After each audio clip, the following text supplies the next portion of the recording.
have you now.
DarkSide.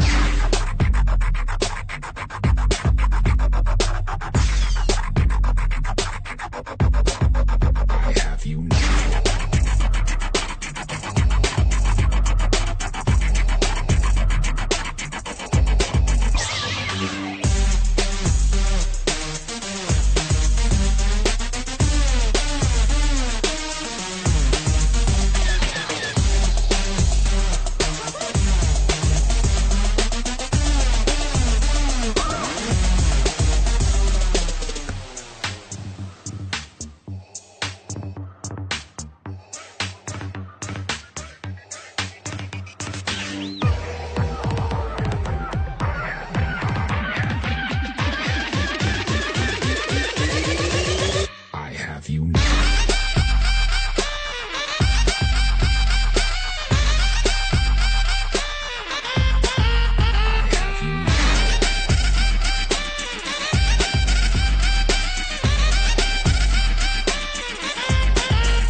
And welcome to the DarkSide Gaming Podcast, number 27, February 5th. We're your hosts, Reaver and Sojix. And right, so what have we been doing these past 2 weeks? Because we weren't on. Yeah, we took a break last week. Yeah. Game-wise, haven't been doing a whole hell of a lot. There we go. Haven't really, it's the beginning of the school semester, so kind of getting into the new swing of things and everything. So I haven't been playing too much. Really, the only things noteworthy is the now, 3.5 or 2-year-old game, Ratchet and Clank, which is the game based on the movie, which the movie is based on the game. Oh, right. Yes.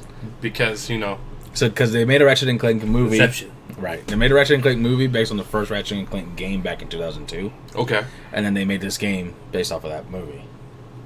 So, right. It's, not much change. It's really kind of a funny way that they rebooted the Ratchet and Clank universe, for lack of a better term. And it's still almost exactly the same game as in 2002. I never played that old one, but I kind of watched some videos and everything, and it's it's fun. It's I think it's rated like E10 plus, and I started playing Something it. Like that, yeah. I picked it up because it was on sale back in the holiday seasons for $10, and I was like, I'll give this game a shot for $10. I always find it funny at how low they rate the games with the titles that they have. Mm-hmm. Like Up Your Arsenal. Oh yeah, and yeah. No, they were kind of the first ones who were poking fun at it, Yeah. Up Your Arsenal. There was a Full Frontal. Full Frontal. That was a funny one. So, and then with this new one, they didn't do anything. Well, the first Ratchet and Clank also didn't have a subtitle to go along with it. Yeah. But, I mean, the gameplay's fun, little adventure, little platforming. The story is really exactly as the first one, so nothing wrong with the game. And I played it through, beat it, and looked at the trophy, and I was like, well, shit, I only have to play a little bit more, and I'll get the platinum. So that's what I'm kind of like lightweight working on the side. Gotcha. Been watching a bunch of TV, Arrested Development. First 3 seasons were good. The revamped or revived Netflix one, it's not as great, but it's interesting because each episode, there's 15 episodes. Each episode is on a different person's perspective, and they just kind of tie up what's been going on in the last 5 years of each one of them individually.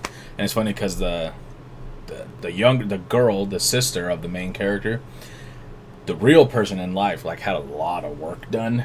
Looks fucking almost. I had to look it up. I'm like, I don't think that's the same person. So I googled it. I'm like, shit, it is. And she just got fugly. She was cute in the first 3 seasons. She was cute. You could tell she had, she just wrecked her face with fucked it up. Surgery. Yeah, I can't even get a half mast going with her now. Wow, no half chub, nothing. So it's rough, but and this last, what's kind of nice about it, it's kind of wrapping up a bunch of the things, and it's funny because their intro, little credit rolling thing before it used to have its thing it said about the guy keeping the family together, and now each one it's like it starts off and it goes when their life was suddenly canceled, so they're poking fun at themselves and everything like that. But it's fun, it's cool. Michael Cera is not aging well. That is an unfortunate looking man. But anyway, so I've been doing that on a whim. Now I haven't even told you this. I downloaded a dating simulator on PS4. I was working with a buddy of mine at work, and somehow, I was processing some video games, and it was a Vita game, and I look at it, and it had a weird looking anime romantic scene. I look at my buddy, and I'm like, hey, is this a dating sim? He grabs it, he's like, you know what, I think it is. And he tells me, he's like, you know what, this one time I did play a dating sim. So I start making fun of him, and he starts telling me about it. He's like, yeah, I was playing through the game, and then I beat it, and it turns out I was dating a pigeon. And furthermore, it turns out I was dating a ghost pigeon. Or a pigeon ghost? Pigeon ghost. A pigeon ghost. So I was like, no way. So then I go home and fucking Japan. I know, dude. I'm telling my wife and my roommate about it. And my roommate, she's really a lot more into anime than the rest of us. And she's like, oh my god, I'll totally go have these on that to try it out. And I was like, fuck it, let's try it. It's hilariously terrible. Hilariously terrible. Yeah, it's so bad. Even funnier than B-rated fucking horror movies? Yes. because you're making the choices. So it's God. You're making the choices. You're like, where I'm gonna hang out, who you're gonna romantically pursue. You're making all these choices, and you're talking to people and meeting them and all that. And it's funny because they are literally pigeons. So you play a high school. So it's hatoful boyfriend. Yeah. Okay. You play a high school girl at a pigeon school, and I was like, oh, you mean like human-sized pigeons? No, but pigeons. Pigeons. Regular pigeons. And I think I live in a cave. This is on PC as well. I know. I didn't know it at the time, but I know it now. So it's really funny and terrible, but terribly funny. Short of that, really. Downloaded Fire Emblem Heroes. So you can't end on that. No. Downloaded Fire Emblem Heroes on the phone. I know we're typically not such big fans of mobile games. Me, especially. However, this is very well done for being a free game. They really embrace the chibi art style that Fire Emblem lends itself well to because it's already in anime style. So yeah, plays really well. Kind of not as terrible as a battery killer as I would have anticipated, but really cool. And it's the kind of game you can pick up, play 10-15 minutes while you're doing your business in the morning, and you can make some decent progress and play it really well. A lot of RNG, especially when you get your new heroes. I got lucky because I got a 4-star Camille right off the bat, so I was really excited about that.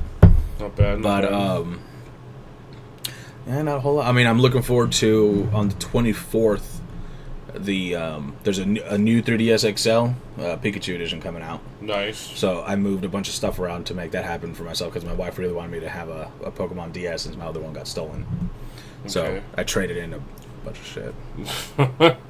But I mean, that's kind of not a whole lot going on. School's been just dominating a lot of my time, school and work. So it's kind of, we had a big inventory at the store, not this last week, but the week before. So, it was just not stressful, just a lot to do. Like, I didn't stress about it because, I'm the third manager down. Not a whole hell of a lot fell on me for it. No. But, the shit does roll downhill. Oh, it only rolls downhill. We have more to talk about. We'll be talking about that a bit. Yeah. So what about you? What you've been playing the last couple weeks? I've seen a few things that you've been playing. Yeah. So let's see. Conan Exiles. Yeah. Started that. Yeah. How is it? It's fun. I haven't had a chance to watch any of it yet. It's a lot of fun. Okay. It's not fun by yourself. No. And Doom decided to go play with two of his other friends who don't want to play with people they don't know. So I no longer play the game. What? Yeah. It's not fun. I can't play by myself. It's too much work to do on my own.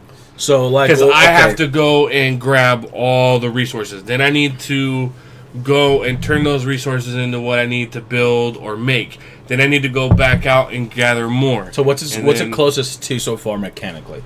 It's like a mixture between Rust and Ark. It definitely Ark. You get the big Ark Survival Evolved vibe because it's running off the same engine. Okay.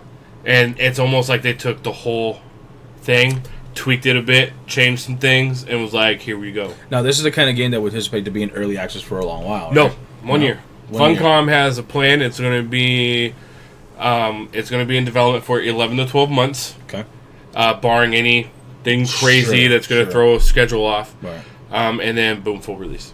Okay. So, and there has been like over 10 patches since the game came out. It came out the 23rd. So it came out just a few days ago. The 23rd. 23rd, about a week and a half, something like that. About 10 days ago now. Was it 20? No, 31st. It came out the last day. The 31st? I thought it was came out the last day of okay, January. never mind. So it's only been 5 days. Yeah, so it's been like a weekish. Work week. Sure. And they've already have like a bunch of patches. They've already fixed a bunch of shit. They're fucking like on it. Nice. And I'm surprised. I'm happy. Cool. I'm happy surprised. Like, they're actually on it. Well, that's good. How does... besides the fact that you can't play by yourself, how you feel? I could, but I can't play on a PvP server, which is what I want to do. That's the only reason to play a survival game. But Buck Nasty bought it. Okay. Him, D Terrible, Zenmer, a few of his other friends, they play, but they play on a private server with just them against the environment. They don't play PvP. Yeah. Okay. So, it's like, I got people I can go play with, but I don't get to do what I really want to do. Which is PvP. That's the fun part. Yeah. So for now, at the moment, I'm just not playing it. It's only $30. It's not that bad. It's half price That's not of bad. a full game. Yeah. But by the time this game launches, definitely full price worthy. Okay. So it'll definitely be $60 worth, but they're only selling it for $30. Okay. Which is fucking great. I mean, the game's good. It's got its problems. It is early access. Rubber banding issues, network issues. There were exploits right off the bat, but they patched those away almost the next day. Are the servers being run right now privately, or are they running official servers? There's official servers. Right now there's not, because Funcom and their server people that they had, I guess they didn't anticipate the level of dedication that Funcom was going to need, because every time they do an update, those servers need to be restarted and updated. Right. And since they're doing it constantly, and sometimes multiple times a day, oh wow, that they all need to be turned off and reset again. They're not completely reset, but they just need to be. And I guess they weren't ready for that kind of work and commitment or whatever, and so they canceled their thing. So there's no official servers at the moment. Okay. But they're about to start officials with somebody else. They're in talks. Okay, good. There's thousands of servers already up because like from day one, like it was ridiculous. Well, I know there's a lot of anticipation for this. Although I will say I don't think servers can handle the max amount that they put in, which is 70. As soon as it gets over like 50, too much servers tend to go to shit. Okay. If someone were to create a server and cap it out at like 40 or 50 people, it'd be perfect. Okay. And the map is big, but it's not so big that 40 or 50 people you're never going to come across. You're going to come across people. How compared to Miscreated? Miscreated's not that big. No. All things considered. And you move a lot faster in this. I'd say it's a little bit bigger. Okay. I'd say it's bigger. All right. You move faster in this game, and you can even make yourself move a lot faster. I've seen people flying. Like I said, I like it. There's just more that needs to be done. They have a lot more they're going to implement, and I just need people to play with. Okay. That's all it is. Mm-hmm. So, Conan Exile. So I stopped. I was playing that for a while, and then so I stopped. Which is fine, because I'm going to start trying to knock out my single-player games. I started playing Witcher 3 just a few days ago. Nice. Already got like 8 hours in. Although you told me something that I think I'm probably going to do. It's a nice little workaround. Yeah, because I really don't want to... I want to beat this game. Like, all story. Even just run into the story, it takes 40, 50 hours probably. Yeah, I want to beat this story before Mass Effect comes, which means I have... you got time. I have... You got a little over a month. Month and a half. Something like that. Yeah. But I would also like to knock out Tyranny, at least one playthrough. Okay. And Tyranny, they said, is shorter, Okay. remember, than Pillars. Pillars of Eternity 2 got announced. I saw that. And it got funded same day. Of course. Was it on Kickstarter? Fig. Fig. Same platform that the developers for Wasteland 3 used. Okay. And they got funded immediately, too. Nice. And they still have 27 days to go, 26, something like that. Nice. They're going to have more than enough money. Let's see, what else have I played? I picked up... Actually, I'll talk about that in a minute. What else have I played? You were playing the For Honor beta. Yes, that's right. Totally forgot about that. I was playing the For Honor beta.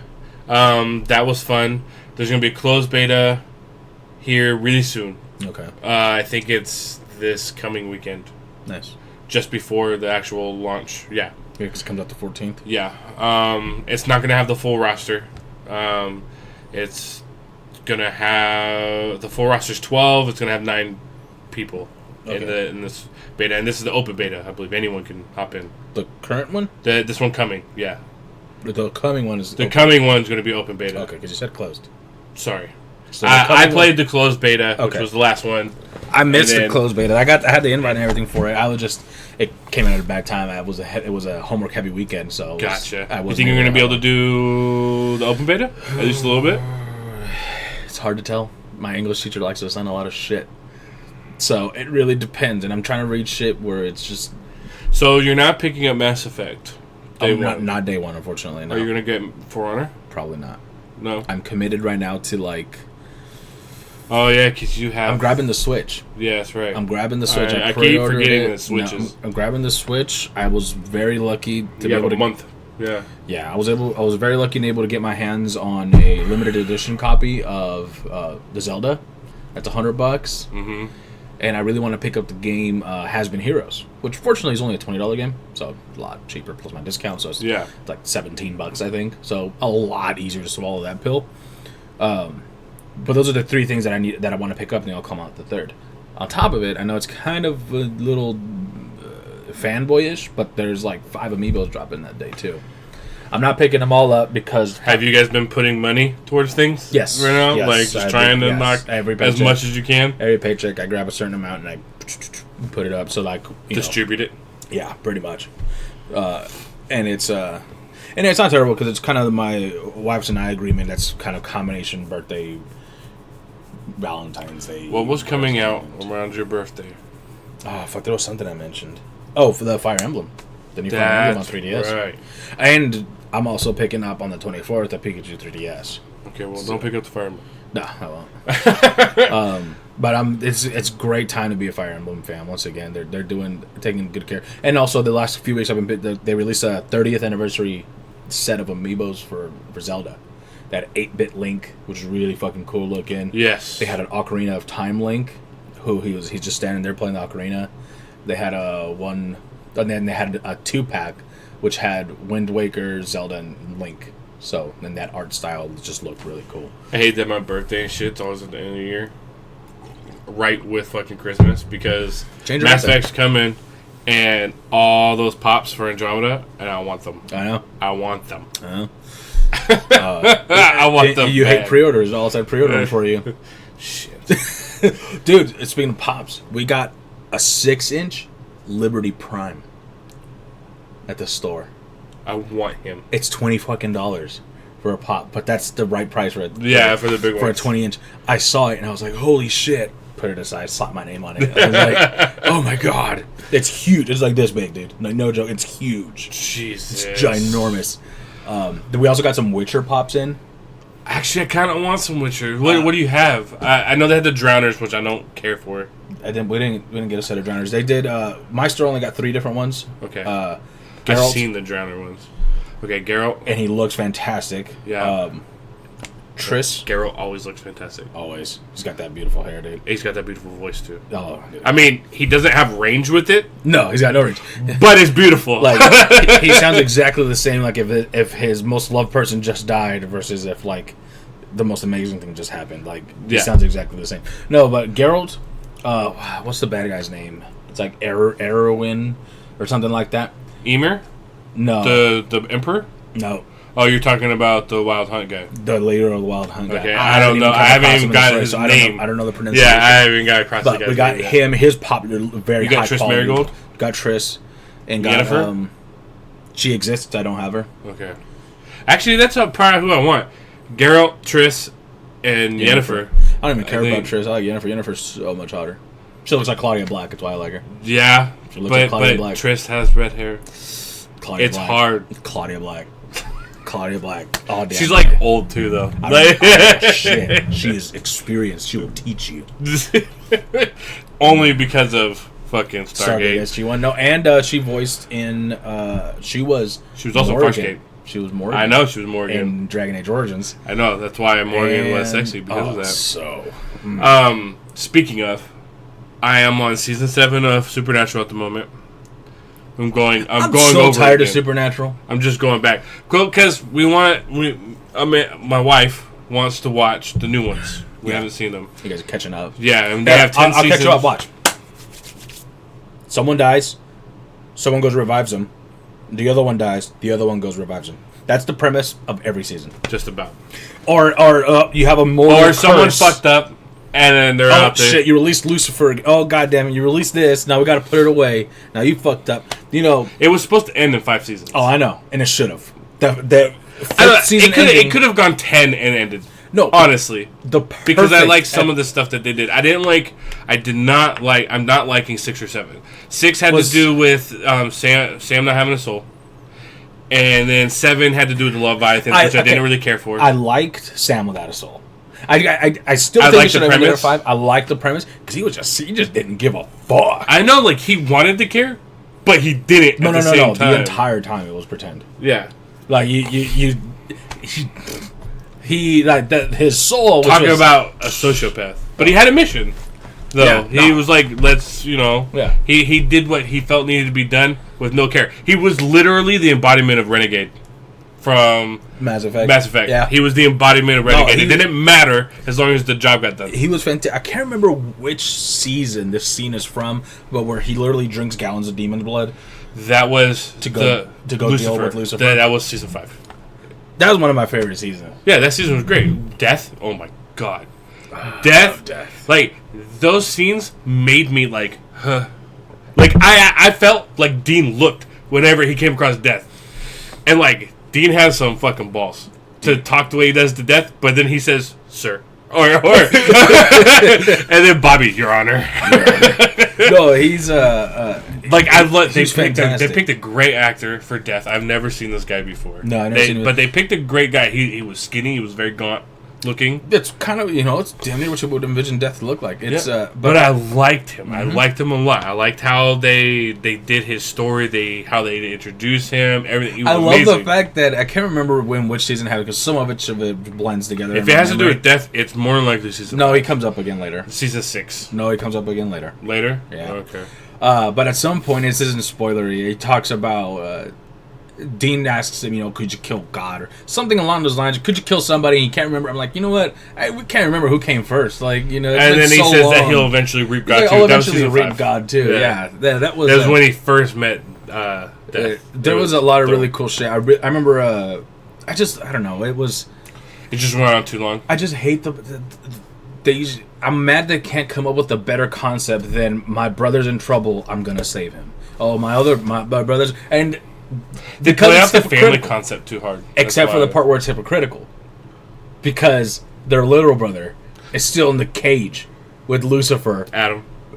For all these years. Really, motherfuckers? You care about family so much? Your little brother's down there forever tortured. You motherfuckers. Like, think of all the damage that Dean or that Sam got in the months was in, or year, whatever amount of time. And then Dean was in there for like 4 months, which turned out to like 40 years or some shit like that. That dude's been there in eternity now. Yeah. At this point, it's ridiculous. But like, I still watch him. At this point, I almost feel obligated because like I watched it from the beginning. I got like, it's going to end soon. It's going to end soon. There's no way it's going to go. No, it still makes panties longer. moist. It's still going to keep going. It's still moistens panties because they're two good looking dudes that people like to see. He's fucking. Speaking of good looking. Dean, Dean, they actually did a thing. He has like a perfectly symmetrical face. Yeah, I remember seeing that. Yeah, he's got a like perfectly symmetrical face. Yeah, no, it makes sense. He has a model face. Right. No, I mean, he's a good looking dude. It's funny, like, especially if you just rewatched it, how his voice just keeps getting darker. more growl. Sammy. I think the reason season 15 is going to be...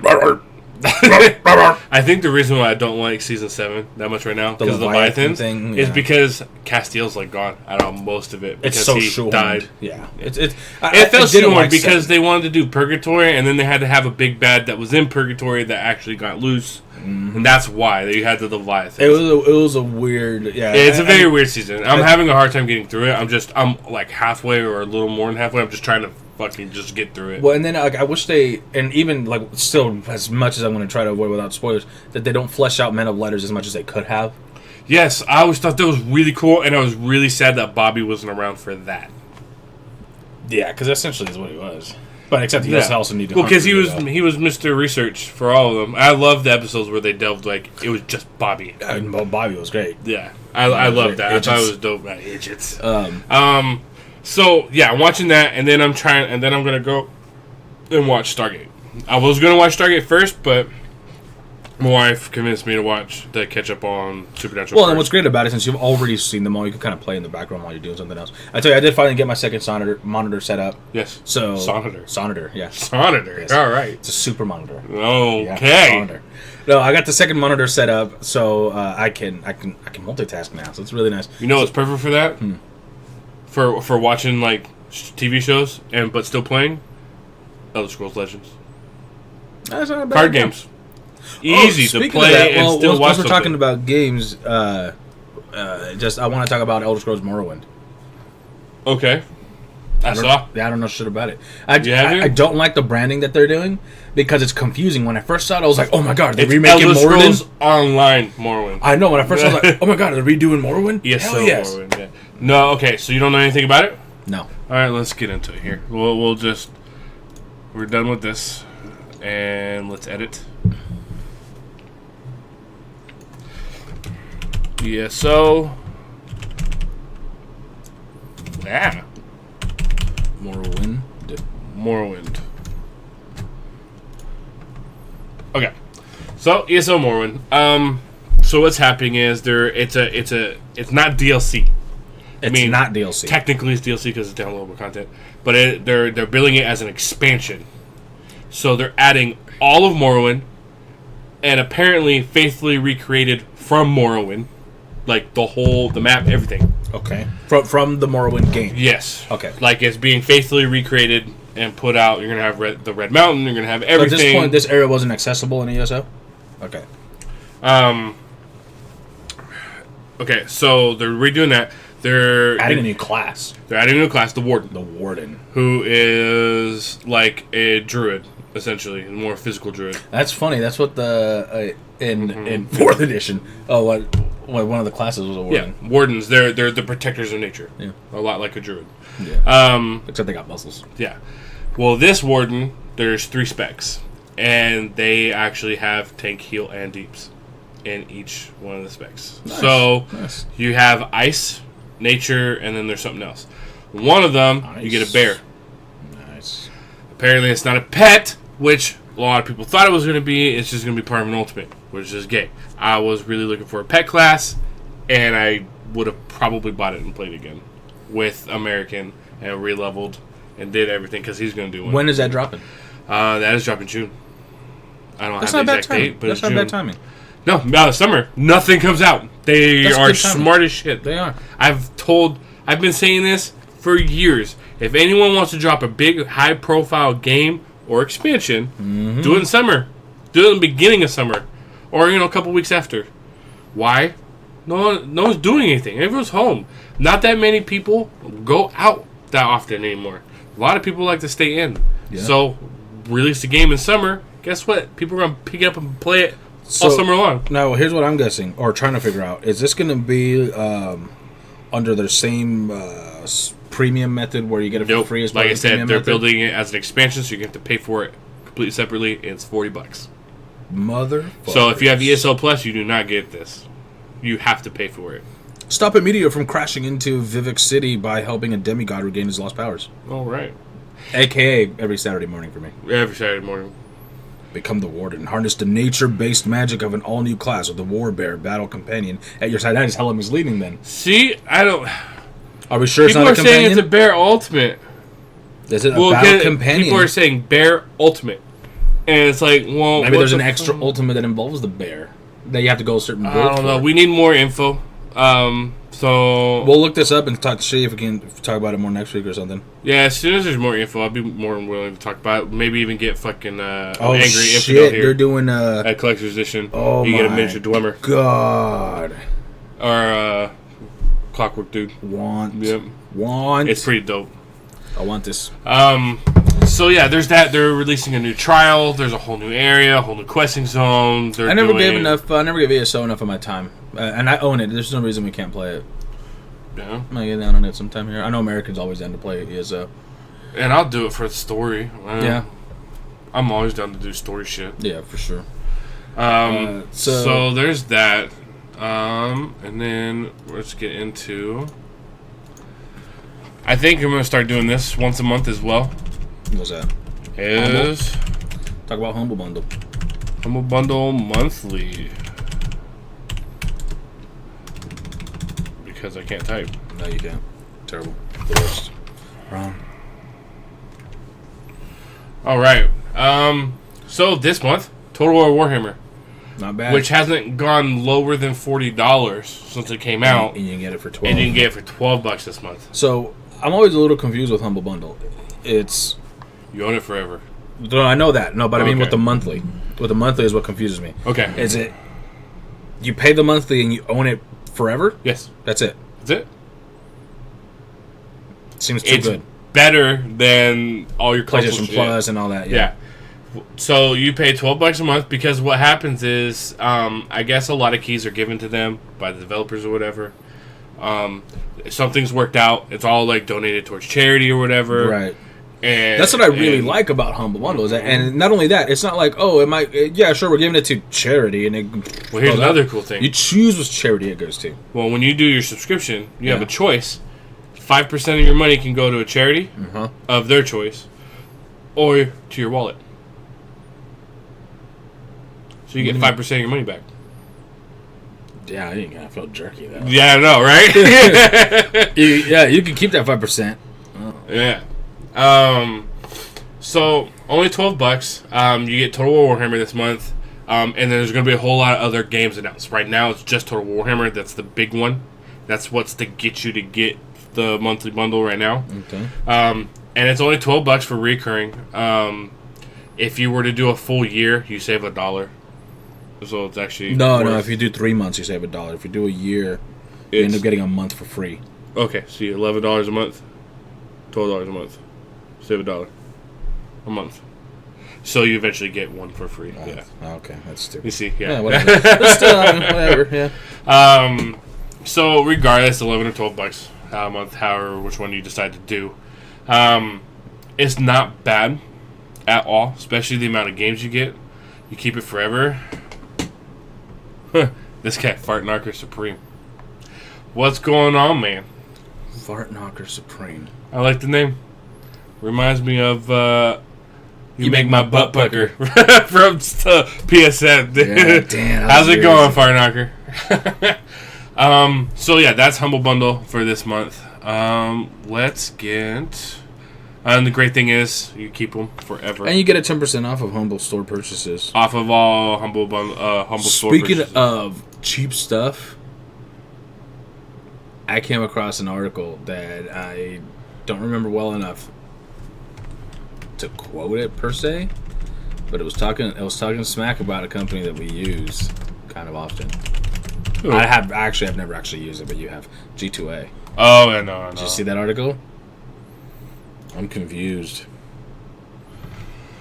I need to read it better, so we'll skip that. Ignore that for now. Yeah. But we're talking about here. Heroes. Heroes of the Storm, the new hero, Lucio. I'm so stoked for it. He's pretty much being directly coming right over with his full kit. So... No, January's game... Or was that a regular Humble Bundle? I don't remember. I think... Because I can't remember if it was the Humble Monthly or if it was just a Humble Bundle that had XCOM 2 for free. Not for free, but... I thought that was last month. I thought that was last month because blind me saying it was Warhammer. This is their monthly bundle. Which I personally really enjoy Vermintide. I like Warhammer. Their subscription based one, not their buy once donate to charity type deal. Yeah. So I can't remember which one had XCOM 2. If it was their monthly or if it was the regular bundle. If it was like a 2K games bundle, I don't remember. But anyway, cool. Okay. So then, so Lucio, I'm super stoked because I play support characters usually more than most of us, at least in our little team. It looks amazing. I didn't watch it. Was there a video? I don't know if there was a video. There's a video. I didn't watch the video. I read it. I read the notes on it. There's a video. There's a quick little video where it shows off his little stuff. He's got his knockback. That's his Q. Yes. His W is his crossfade, where he switches between speed and healing. Which is so awesome. His passive, he can move through. He's not gonna have mounts. You don't think so? He's he skates. No. He's not gonna have mounts. He's just gonna move faster. Move faster. Let's see. You have probably. His passive, he moves through people. He has increased movement speed, and he can wall run. That's insane. Yeah, it's crazy. His ultimate, he has two of them. One is the one that we all know from Heroes of Storm. he does the amp up thing from Overwatch. Sorry, what did I say? From Heroes. From Overwatch, where he gives a bunch of shields that rapidly decrease. Yep. And then, excuse me. And then his other one is reverse amp, where depending on which crossfade he's in, either the healing or the movement speed one, he affects the enemy team. Oh, it was specifically only movement speed, not attack speed, huh? It was movement speed, and then they get less healing, I guess. Yeah. And those are the two ultimates. He's actually looking pretty good. He changes things up a lot. Oh, dude, yeah. And it will depend on his talents, how well his talents are up too. I know his talents are. I didn't look at the talents yet. I only wanted to see the abilities to see if they changed anything. Right. Yeah. And I wanted to see what the second.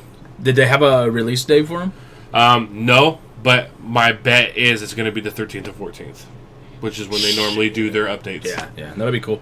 I'm glad that they're bringing more Overwatch characters over. Yes, because I mean it's their realm. You know, they have every right. Eventually, most of these characters will translate well to some form. Yeah. A lot of them, like Roadhog, would be so much like Stitches. Genji would be very easy to translate over. Yeah, I don't know who you'd play like. You get a fucking Hanzo would be cool. The little range arrow dude. That'd be cool. So a lot of these are very actually, that would easy. probably gonna be like Tyrande a little bit. No heals, but that ult would be insane, especially if it covered a whole lane. Yeah. Or if it went whatever direction you aimed it and just went from map. Like that would be kind of like Sergeant Hammer's. I'm just waiting for May. May is Bay. May. So I think Mercy. Lucio. I want Mercy. Mercy. But Mercy will be a lot like Lieutenant Morales. Morales. She's gonna be very much like. But except she'll be a better Morales. The attack boost. She'd be a better Morales. They could make her squishier. Like you would literally take Morales right out of the meta. That's fine. I don't care. Like I don't even know if she's in the meta, but if she is, she's out. Like as soon as. No, I think she might still have a place because she won't have the big boost because that's more like Anna's boost. She won't have the big stim boost thing. But Mercy would because I can't spell for shit. Prepare for battle bundle. Budnol. God, I can't fucking spell, dude. Oh, that's right. You're taking advantage of this soon, right? Yes. So, NVIDIA has a prepare for battle bundle. They usually do these a lot with a lot of their flagship cards. Every time one comes out.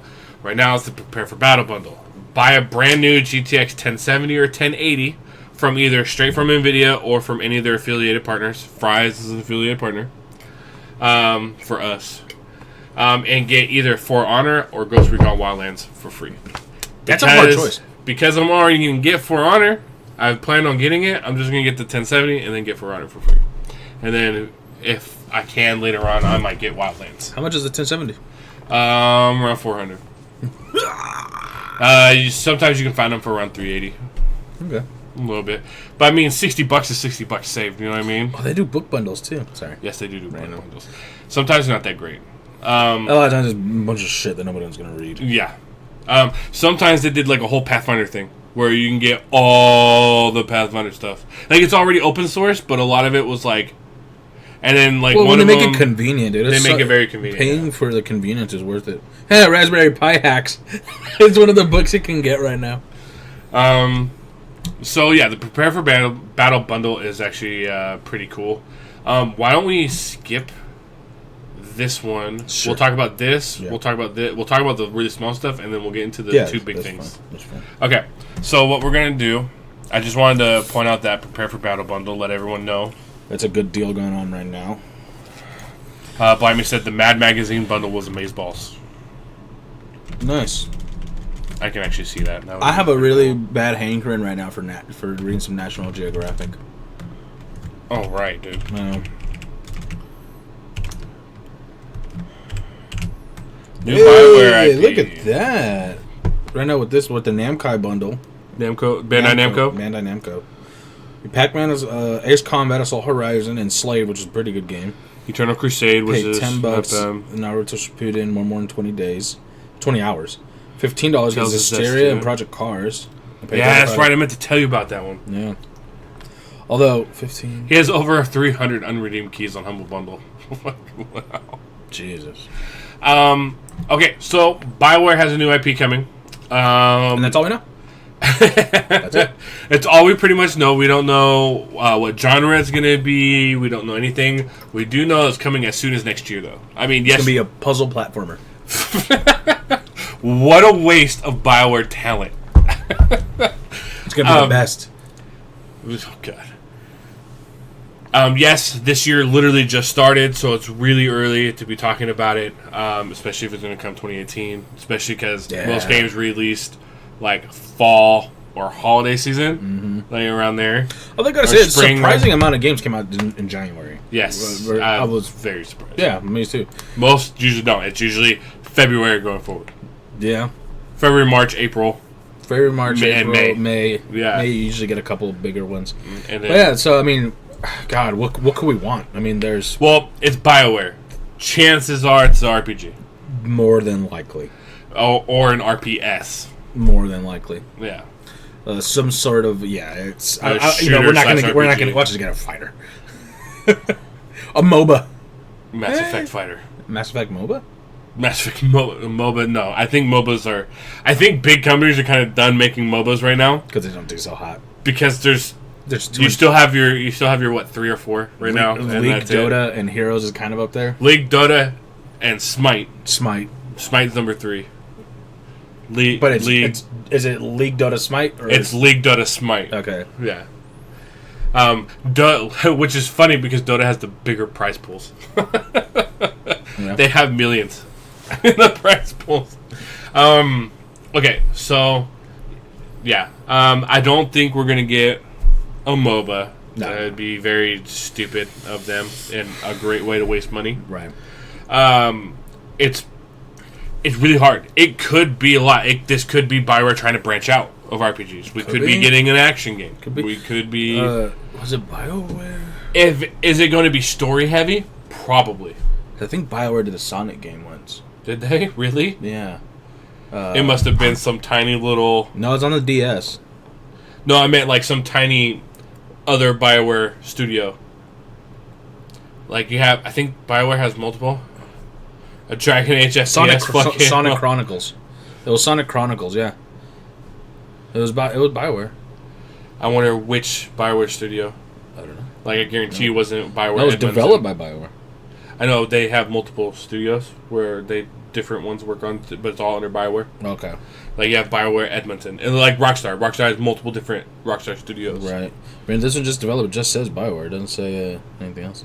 But this was in 2008 when the game was released. But new BioWare Bite Me says, I'm guessing it's Dragon Age FPS. Fuck it all. You'll play it because we made a situation. Yeah. Dragon Age first-person shooter. No. But, I don't know. They could do... Well, because it's a new IP. So, no Dragon Age. Sorry. No Mass Effect. This is going to be something totally different. No it's going to be self-contained. It's not Sonic. Like, it's a new IP. Yeah, so it's a new IP. So, I mean, that's the crazy thing. I mean, it could be something really cool. I mean, Bethesda kind of dropped out of nowhere. Dishonored. And it was a good series. It's good. Yeah. Like, it's not nearly as good as it Fallout. It's not what we like out of the games. No. Neither one of us is terribly into I know. stealth. He said move. Neither one of us is into stealth too much, so that's why it wasn't as appealing. But it's a good, solid game. Yeah, I mean, dude, with BioWare's pedigree with storytelling, I mean, barring Mass Effect 3, which a lot of people hated, Yeah. A horror game that has good story to it. That would be interesting. That'd be interesting. That'd be I mean, cool. I'm not big on horror stories either, but I like horror. Mean, I like horror. I know you do. Huh, what? What? So there's like I put hopes and fears. My fear would be MOBA, a horror game, because I really don't want one. But then the more I thought about it with their writing team and stuff, it could be good. I would, as long as they just don't use cheap jump scares. I want something more. I want something that grabs me by the balls like Dead Space did. Dead Space 1.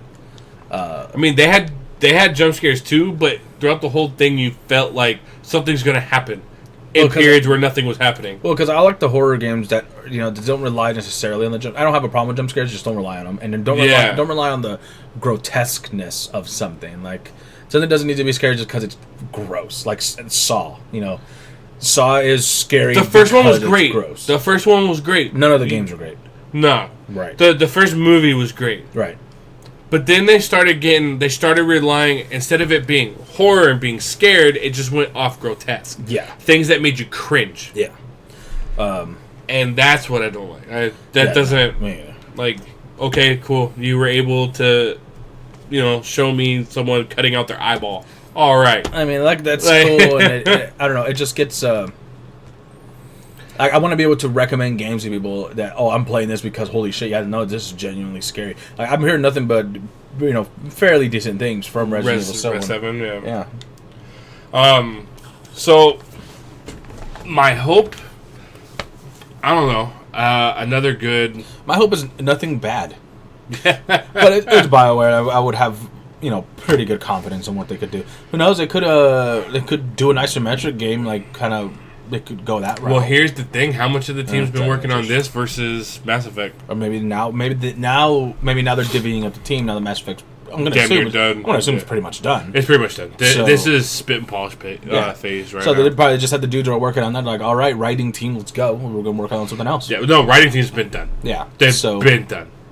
But I mean, really, you're going to knock out an entire game in 1 year? Like, how much of a big game is this going to be? If that's the case. If not, I'm sure they've had another part. Unless it's another studio. Unless it's another BioWare studio. Han Solo game. They are indeed. No, new IP. Star Wars. I mean, if you want to go Star Wars umbrella. Could be new for them. Yeah. Because they are under EA, and EA owns all the Star Wars licensing right now. So I think unlikely, but not unrealistic. Not unrealistic. Especially if when they say new IP, they give new to them. New to them. Like, yeah. So, I wish this did say new IP. New BioWare, so we can get our hopes up again for Coder 3. But I know. I just really want that hope. You want that episode 4? Oh God. New Vegas 2. 21. 21. We're skipping 21. We're skipping 19 of them. We're going 21. straight to this. 21 days. Okay. Fallout New Vegas 2 rumor. I should have put rumor. Yeah. So this comes from the same person who leaked Red Dead Redemption 2 and Last of Us 2. Okay. So he's got a good track record. I mean, it is only 2 games. Sure. But if it's got a reliable source, it's got a reliable source, So we don't know. So track record leads us to believe, yeah, you know what? Possible. He did have one thing against him, though. This guy also said that Fallout 5 will be coming a lot sooner. I think 5? I think he predicted something way sooner. I personally like New Vegas a lot because I like the Western theme. I thought I like the future dystopian post-apocalyptic Western theme sci-fi. Firefly? Kinda. I really like the new IP's a Firefly game. Oh God. Done. That's a new BioWare IP. Firefly game. So you heard it here first. The one thing that he did have against him was he said Fallout 5 would be coming. We all know that's not happening. No. We're gonna get a freaking... Okay, Obsidian did debunk, I believe, but they've been known to lie. You lie. Just as Bethesda's been known to lie. They'll straight up tell you, no, we're not doing that. That's not happening. Just kidding. And then a few months later, hey, look at this game that we said wasn't happening. I mean, they've been known to do that because they're under no obligation to tell you that they are. No. And it doesn't mean Obsidian's doing it either. I don't know. It's funny. Yeah, it could be. Fallout New Vegas 2 could be on its way, but see, I was the other way around. I heard it first, and that's why I wrote it down.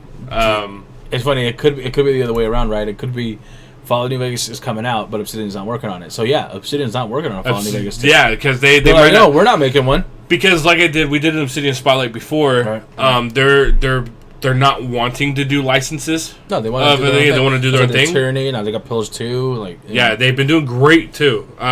It might not be Obsidian doing it. Yeah. It could. This guy could be right in that there's a new Vegas 2 coming, but it doesn't have to be done by Obsidian because this is all owned by Bethesda. Yeah, they're not. And to a greater extent, ZeniMax. Mutually exclusive. Just because one's telling the truth doesn't mean the other one's lying. Yeah. And that's why I still wanted to talk about it, even though I did see that it was posted, someone debunked it. Because Obsidian, it doesn't have to be Obsidian. They don't own New Vegas 2. They don't own New Vegas. No, they don't own anything about Fallout. No, it was licensed out to them. Cool. So, I just wanted to put that up there. I want to add something unrelated. I know it's a little reaching. Yeah, a little bit. I want to add something slightly unrelated. Because I don't see where it's going to pop in anywhere else more naturally. But it relates to the Switch, real quick. Okay. Hideo Kojima recently got his hands on it and was... impressed? And very impressed, apparently. Apparently, the Switch embodies what he was originally envisioning for what the PS4 Vita situation was going to allow, which he called transferring. TRANSFARRING. Transferring. Okay. So that you could... fair between both your mobile and home consoles and continue playing the same game. Mm-hmm. Apparently, that was a big focus that Hideo Kojima himself wanted to do, so that people could play his game at home or on the go. And he was very impressed with the Switch, and he thinks that really embraces that theory because obviously that's exactly what it does. You pick up a console, go and play. So I would be excited if we get a decent game from Kojima out of it, from behind it. You're a huge doubter. There's a lot of people actually right now. Okay, there's a really weird thing going on in the industry right now. A lot of people are talking that it's not going to be that great. Mm-hmm. That they don't have that great a lineup of games, blah, blah, blah, blah, blah. Yet it's sold out. Well, and here's the other thing. Nintendo themselves came out and addressed it and said, we're not front-loading. Well, I'm paraphrasing. Sure. They said they're not front-loading their games. They want to make sure there's a steady supply. Yep. So what they're doing, they're drip-feeding. Yeah. Here's a game. Here's a game. Here's a game. That's why we're not getting Mario Kart day one. Nope. But it's done. We could. Yeah. But we're not. We're getting it in April. We're not getting Mario Odyssey day one. We're getting it in holiday. Like you said, they're drip-feeding. They want to make sure that any given month, there's something for you to go and buy and pick up and grab. Which they don't want to front load their entire amazing library. As someone with a limited income, I appreciate. Yes. Because some games, especially if I'm not worried about something like Mario, I'm not worried about something story wise getting ruined about that.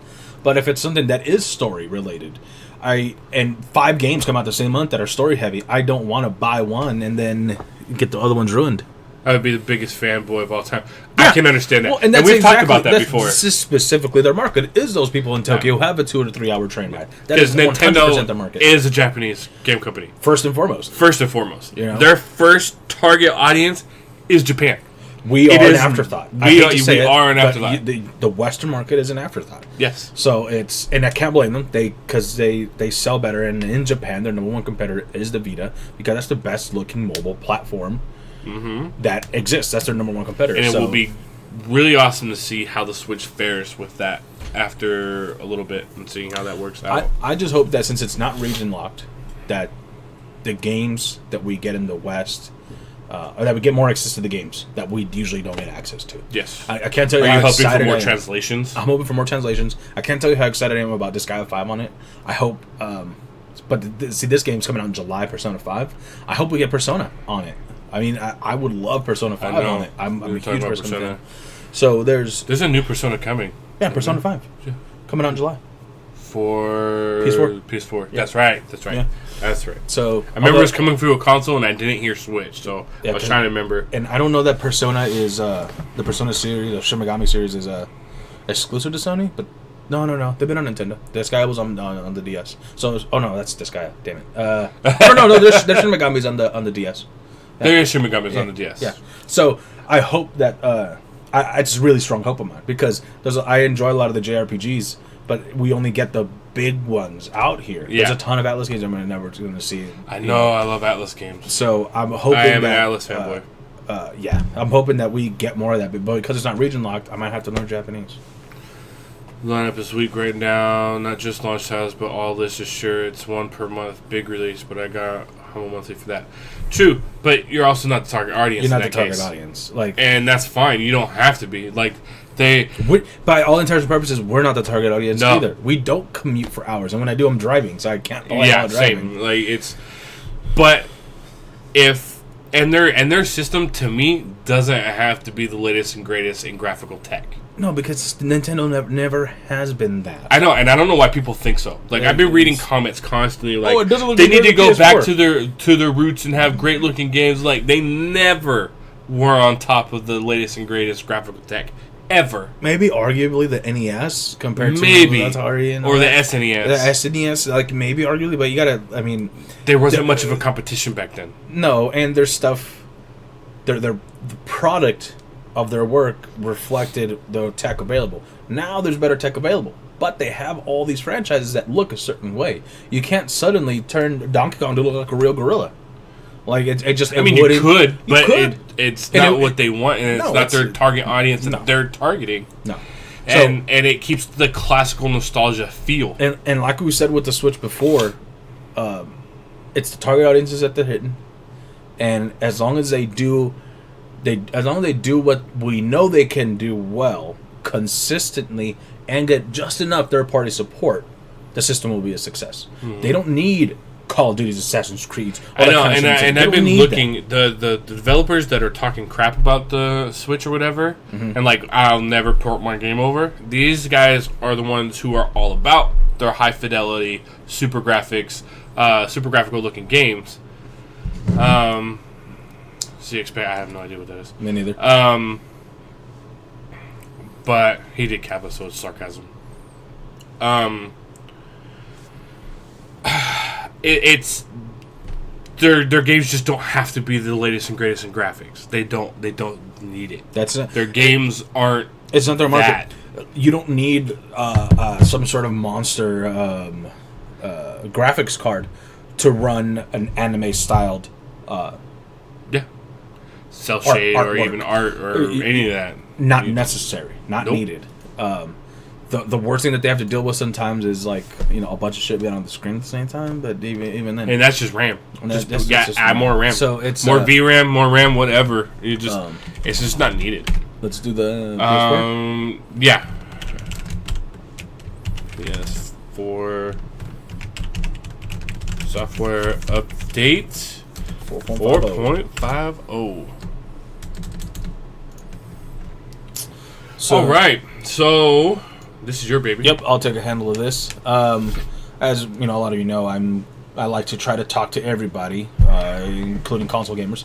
So the new PS4, or not the new PS4, the PS4 is getting a new software update, 4.50. The biggest thing that this brings is external hard drive support. Obviously, not really a big problem for PC gamers because we just put in another hard drive. It's really easy. So not something that we've ever really had to think about or deal with too much. However, on the storefront, I deal with it daily. The Xbox One is one of the biggest advantages that it has to it, one of the only advantages it has to it, where you can literally just plug in a hard drive and that's it. You go. With PS4, I have had people decide to last minute go with an Xbox because it's so much simpler to access more memory. But yeah, they're bringing external hard drive support up to 8 terabytes. It's going to have to be a 3.0 USB 3.0 compatible one. And both the USBs on the front of the PS4 are 3.0, right? I want to say both. Yes, I want to say both. I have to double check.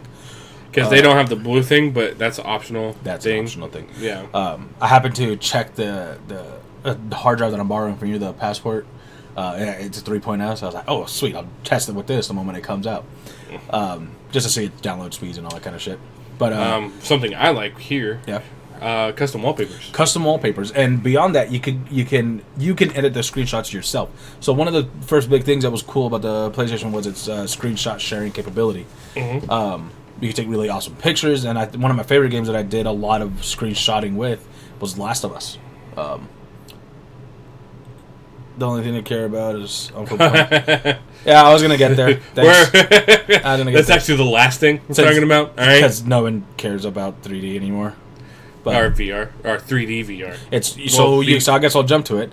You can play 3D Blu-rays and watch it in 3D on your VR. I'm sure it uses some sort of similar tech to DS. fucking with your eyes thing. But yeah, 3D Blu-rays on VR. I hate 3D. Yeah, I don't. It's a gimmick. It doesn't immerse me anymore. However, I do gotta say the new 3DSs do it much better. The angle of viewing, both laterally and vertically, are a lot wider. Okay. So you can enjoy it a lot better. Because I remember you had to have it just right. Oh, just right, like perfect. And the way they have it fucked my hands. Like I was like, I can't do this. Now the viewing angles are a lot wider and a lot taller, and I don't feel it's straining on the eye, and it physically actually looks better. So. Yeah, 3D is just a gimmick, and I never cared for it. No. You know what? I think the most fun I ever had with it was when SB. I don't know what that is. In VR now and then as I talk to you, I just never cared for 3D. And Super mainly Super Bowl. I could care less. 3D, like I don't know. Hey, to each. Like to each their own. And the main reason I don't like 3D is because I wear glasses. I just don't like it because I don't like putting another set of glasses on my fucking head. Nah. As it is. Nah. Secondly, 3D gives me a fucking headache. It fucks with your eyes. Yeah. And I just don't care. So okay, but you can. Where I had the most fun with screenshots was in The Last of Us. Hey, I'm gonna piss people off. Go Patriots. Yeah, I do want the Patriots to win just because everyone wants them to lose. Yep, and you know why everyone wants them to lose. I also got unrelated. I have to ask you how to do that. How to have the toolbar only on one side, but we'll work on it later. No, mine's on both at the same time. Okay. Yeah. Well. So, editing screenshots on The Last of Us. I really enjoyed it. One of my personal favorite scenes was the giraffe scenes. Yes, that was a great scene. Yeah, I love it. Took a ton of screenshots. Lost them all because that PS4 took a dump and I had to replace it. But I know. But it's there. But now it's cool. So you can take your screenshot and in the Share Factory, which is one of the apps that the PS4 has pre-built in, you can go through, edit, lighten up some stuff and whatnot.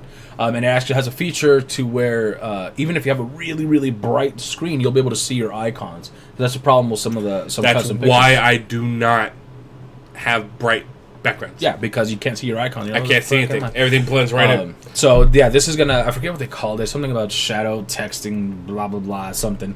But that's going to make it so that, yes, you can see the icons and the text anywhere on the screen. So it's going to look really cool. The picture that I saw of it was a really cool screenshot in Last Guardian where you can see the dude and Trico, and it looked really cool. The quick menu has been updated recently, and the last big update that we got, when you push and hold, there's a lot of things that you can do straight out of the quick menu, send messages to your friends, all that kind of little stuff. A lot of things you can just see at a glance a little bit better, but that's going to be even more simplified so that you can access a lot of things faster. It's going to take up less screen space, all that, just a lot of little stuff. There's an update that they recently did that actually bugs me. Which one? I don't know which update this came in, and I really just noticed it lately. When you go to, say, I'm switching between, Netflix, Hulu, all that. Yeah. I used to be able to hit option on the icon. So, like, say I'm watching Netflix. Yeah. But something's wrong. Something's fucked up. And it's you like close it. And I gotta close it. I don't have that anymore. It's just delete only. I'll show you downstairs. I hit it and it doesn't do the check for update or any of the other shit. It's literally the only option is delete. That's all. No, mine. I have to go in. I have to start up Hulu to close down Netflix and then come back and open Netflix again. Interesting. Yeah. Mine otherwise, it just stays. I'm fairly confident that mine still has a close application option, but yeah, I don't know. They're also simplifying the notification list. So instead of having, it's not 14 tabs, but there's a ton of tabs on the side where downloads, uploads, notifications, news from this, news from that, all fucking separate. And so instead it's going to be simplified. So you go to notifications, at one glance you just see the last X amount of things. Okay. And so it just eliminates clutter. So they're just kind of tidying it up, cleaning it up. The activity feed's always been a mess. The activity feed, now you can be able to actually also add stuff to it. So instead of just randomly seeing what people are doing, you'll be able to post up, hey, I earned this trophy. Hey, check out this screenshot, and people will be able to see it a little bit better. Okay. So just a little bit more interactive, a little bit more to do. And then, as Black Me mentioned, 3D Blu-rays on VR. Okay, so that's cool. That's exciting. Right now, a lot of people who are signed up for beta software updates, which I'm not one of them for some reason, have access to it, and nothing but good news is coming out of it. So, and it's already said it's going to support up to 8 terabytes.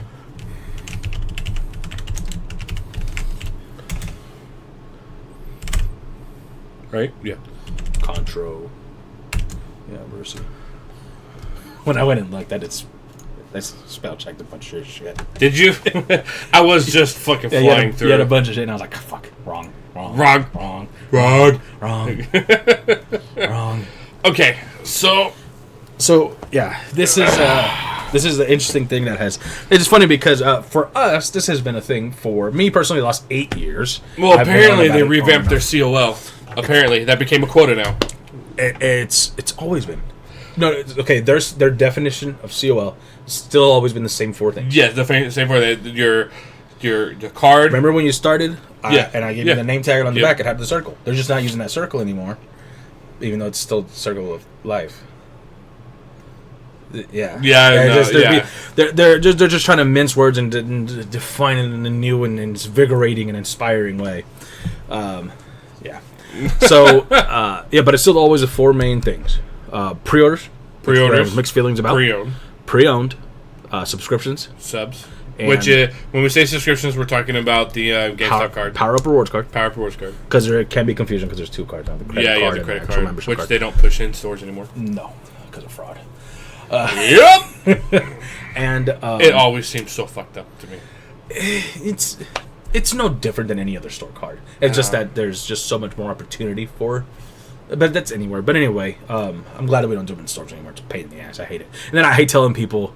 Oh no, your credit's shit.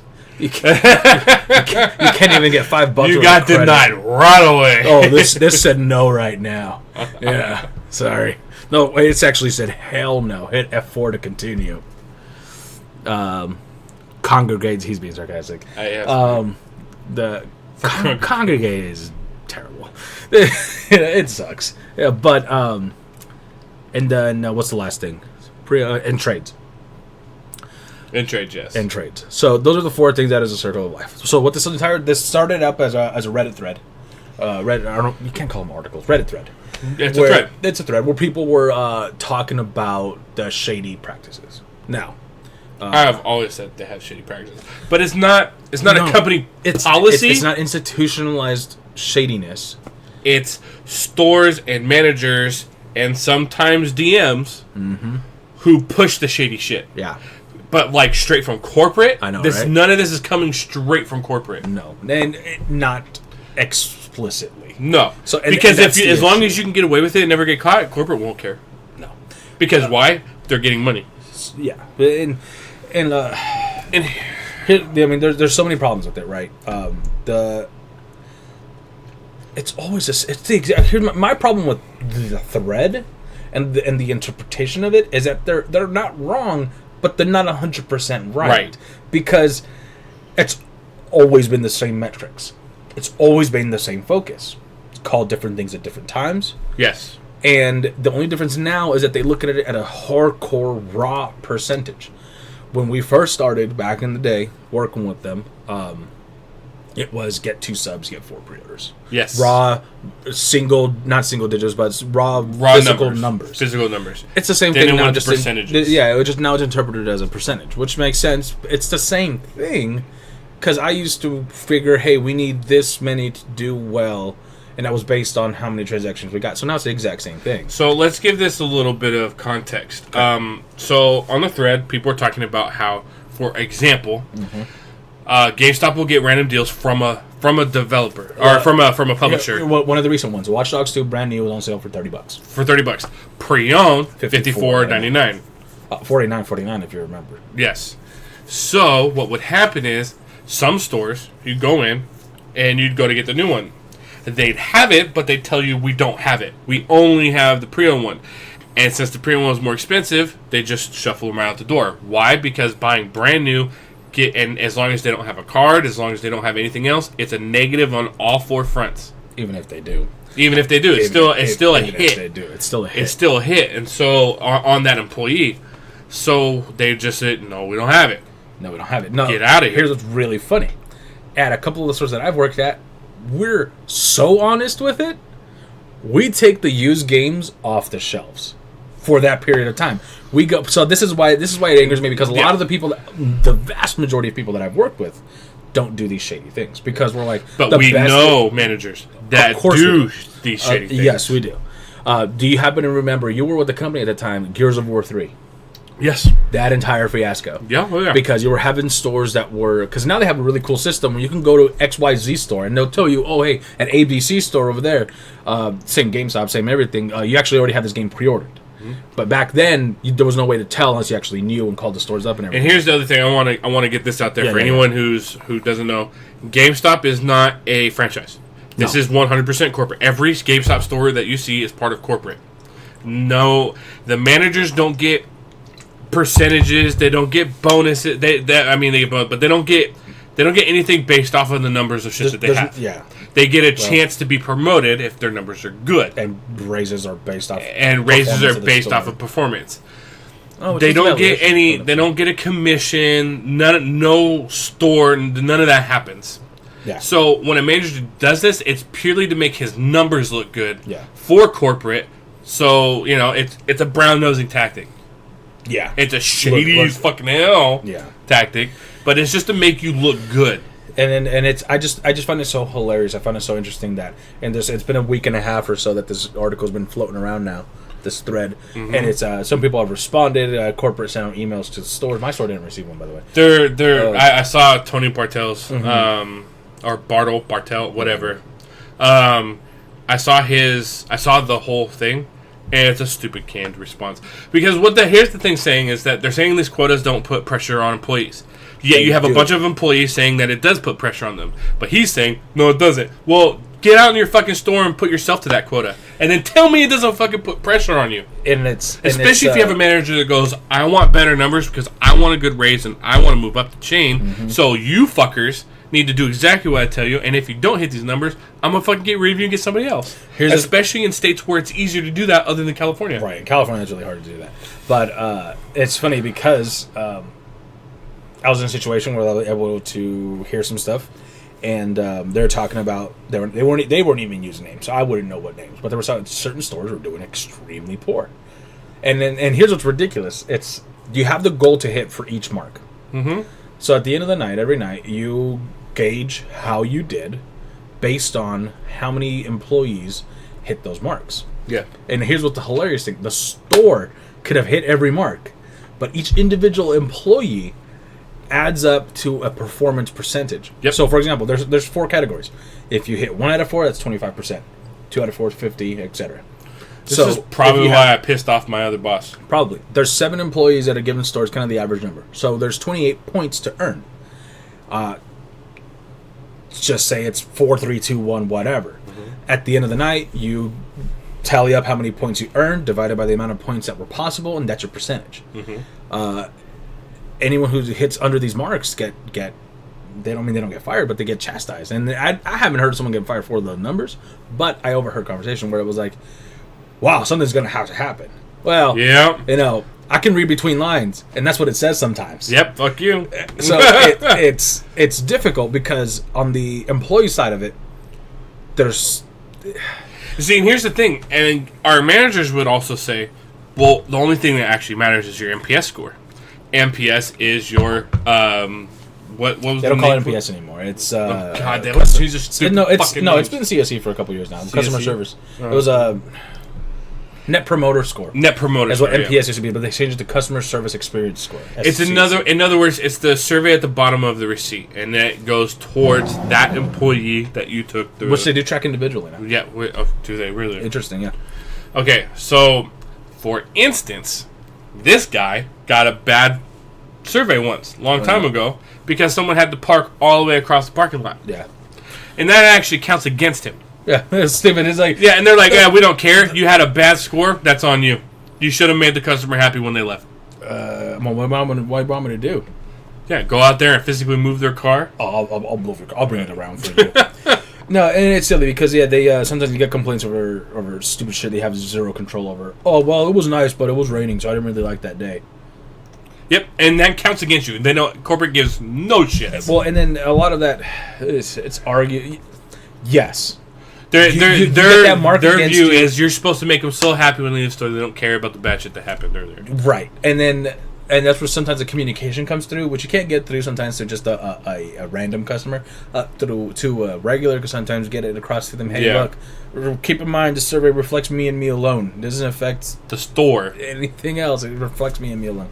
But that is not even nobody fucking cares about that right now. It changes all the goddamn time. I remember because when we used to work with our mutual favorite manager back in the day, we had a holiday season where we were perfect. Week in, week out, the entirety of quarter 4, we were perfect, and nobody gave a shit. No one cared. The following winter, I wasn't working there anymore, but I would stop by and say hi to him all the time because we were buds and everything. We still, we're still in touch. And he's like, "Dude, guess what? They're tracking the surveys this holiday season." I was like, "No fucking way." He's like, "Yeah, and we can't keep it at 100%." And of course, me being Miles, because I'm not here, because I'm the goddamn best. But no, and he was laughing. He was like, "God damn it! If they tracked this, if they cared about this last time, we would have been the top. We would have been the example. We would have been the utopia store that everyone would." Be like, hey, do like that store. So, and it's just, okay, so back to the pressure thing. Yes, there's pressure. You got to hit those marks. The shady managers, yes, they're going to do shit. Certain stores. See, here's the thing. When you introduce quotas, and I don't care what fucking store. I don't care if it's GameStop, AT&T, doesn't matter. If you have quotas. Car sales. There will be people doing shady shit. Yes. Why? Because they want to advance. And they're going to do it the fastest way fucking possible. Speaking of car sales. Used car salesman, it's a bad connotation. Trust me, I know. It's a bad connotation. If someone compares you to used car salesman, kill yourself. It is not something you want to have a comparison of. You get the sleazy, slick, fast talking, silver tongued, all that kind of shit. And that's all they care about. They don't care if you know anything about games. You don't have to know shit if you can sell your games, though. Yeah, that's all they care. Well, but that applies to anything in sales. Yeah. But here's my point with the car sales thing specifically. In one of because now, before hours and after hours, after a certain amount of time, there's specific videos that play that are for staff only. Yes. Specific for first staff. Yes. It's not repeated like it used to be? No. Specific for staff only. Certain videos that come up that are timed perfectly, that are playing while you're closing or opening, so that you kind of watch it, and it's kind of a lot of little training stuff, how to talk about trades and all this kind of stuff. But one of them literally talks about used cars. He's selling used cars. Like, you wouldn't think about buying a new car, and it's almost correct. You wouldn't think about buying a new car without selling your old one first, right? Because no one needs 2 cars. Let's just theoretically speak. Most individuals don't need 2 cars. Okay. So they think about it. Yeah, you wouldn't think about buying a new car without selling your old one first. So we have to impart that to our customers. Bring your old games to buy new ones. Well, there's just a lot of problems with it. I actually just did a survey because I'm a Power Board member, and they randomly send people surveys, and I actually took a couple screenshots of it because I was actually doing this last night. And since we were thinking about talking about this, about some of the questions that they asked, thinking I'm just a customer. This is in response to Amazon. How interested would you be in a service where GameStop would deliver a pre-order to your home by midnight as soon as the game is released? Of course, I said very interested. That's great. The next question is, how much would you pay for it? I said $0. Because Amazon already does this for free. Why would I pay you more to do it? Yeah, Amazon already does this for free. I would not pay. Well, I still probably tie it to your fucking GameStop Power Rewards card. Something. Well, it would get a lot more cards. Here was an interesting one. Oh, but yeah. Hey, if you're a pro member, you get free deliveries on the things. Here's the problem with that. Why GameStop wouldn't like that? No attachment rates. 0 attachment rates. What do you mean? Remember, attachment rates. On the day of a launch, you're buying a game, you gotta get people to get the guide, get the season pass, get the swag. Now the swag, there's lanyards and hats, and that was actually kind of cool. We got an umbrella squared. You know what that is? It's an umbrella. It's an Umbrella Corp umbrella from Resident Evil. So I dubbed it umbrella squared.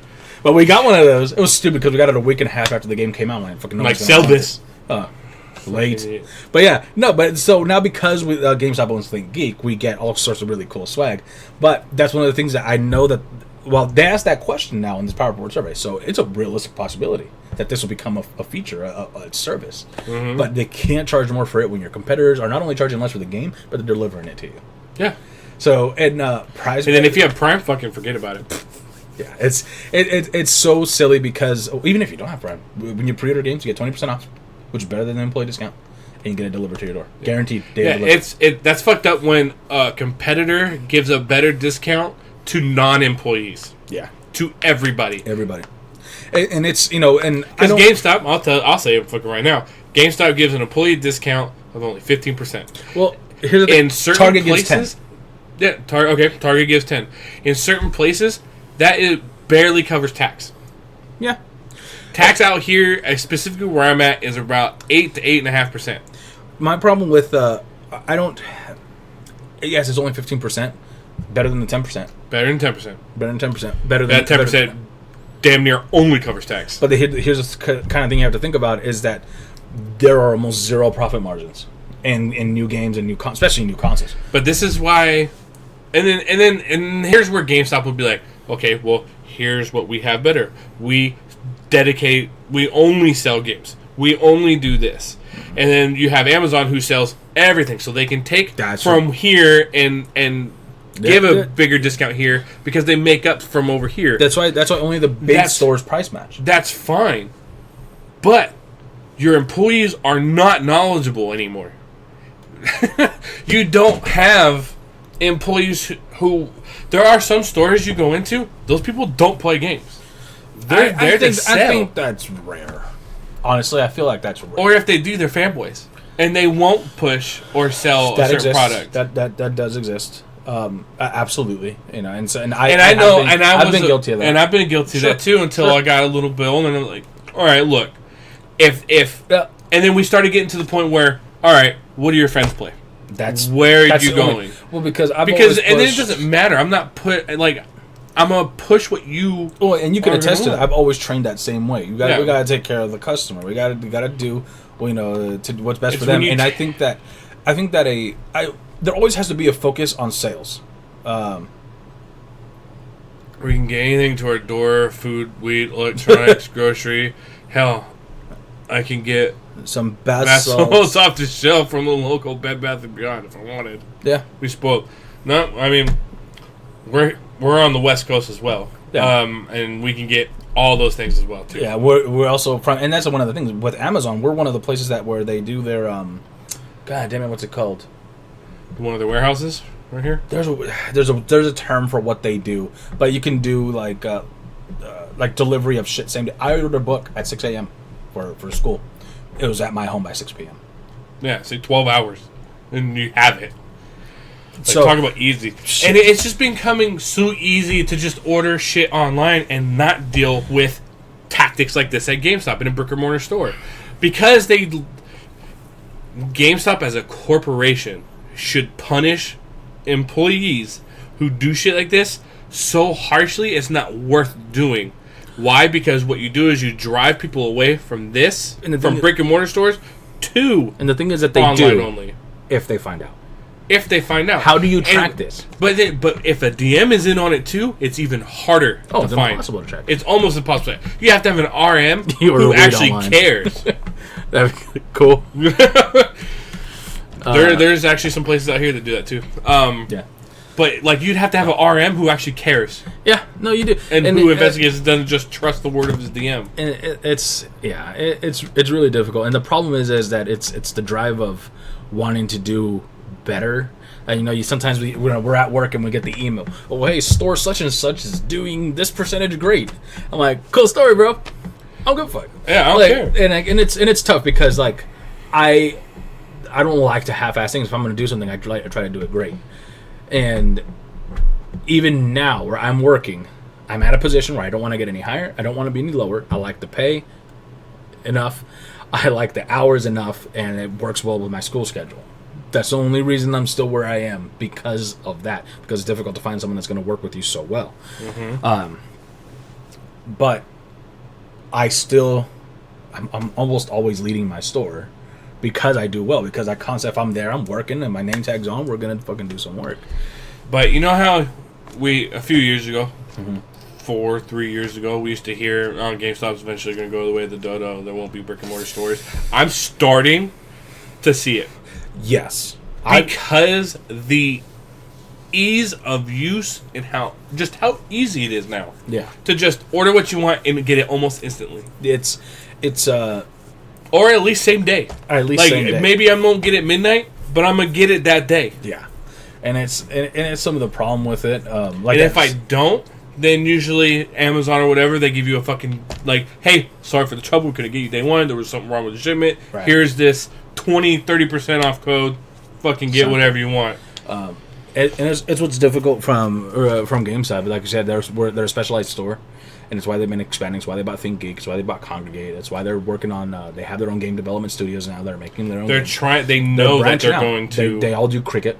Every GameStop in the greater area that I'm in has cricket. Because they partnered with AT&T. Yeah, they do the phone service. Phones got profit margins. I know they're trying. Awesome. They're trying to get big. I think they're going to try to become like a fucking Best Buy damn near. Go. Yep. I gotta go after you. So. All right. Let's do a quick break. But yeah, I just honestly I don't see GameStop is becoming too much of a hassle for your everyday customer. I see Amazon taking over. I know Best Buy tried to do. And I think the only reason they're still around is because of their trade-in policies. Trade in a game, get some store credit. I mean, yes, you get a pittance for your shit. And we always talked about this. Yes, you're going to get a whole lot less than what you paid for. That's to be expected because they still need to make a profit. Do they need to make as great of a profit? Probably not. But, I mean, what they're doing works for them. They're making money. So why fuck with success? You know what I mean? If you had a company, you would do the same thing. Like if you're selling it $5 cheaper, why not fucking keep doing that if that's what's working for you? And I will hand this over to Sojex, who will continue talking. Still talking about GameStop. Right. Just as business company.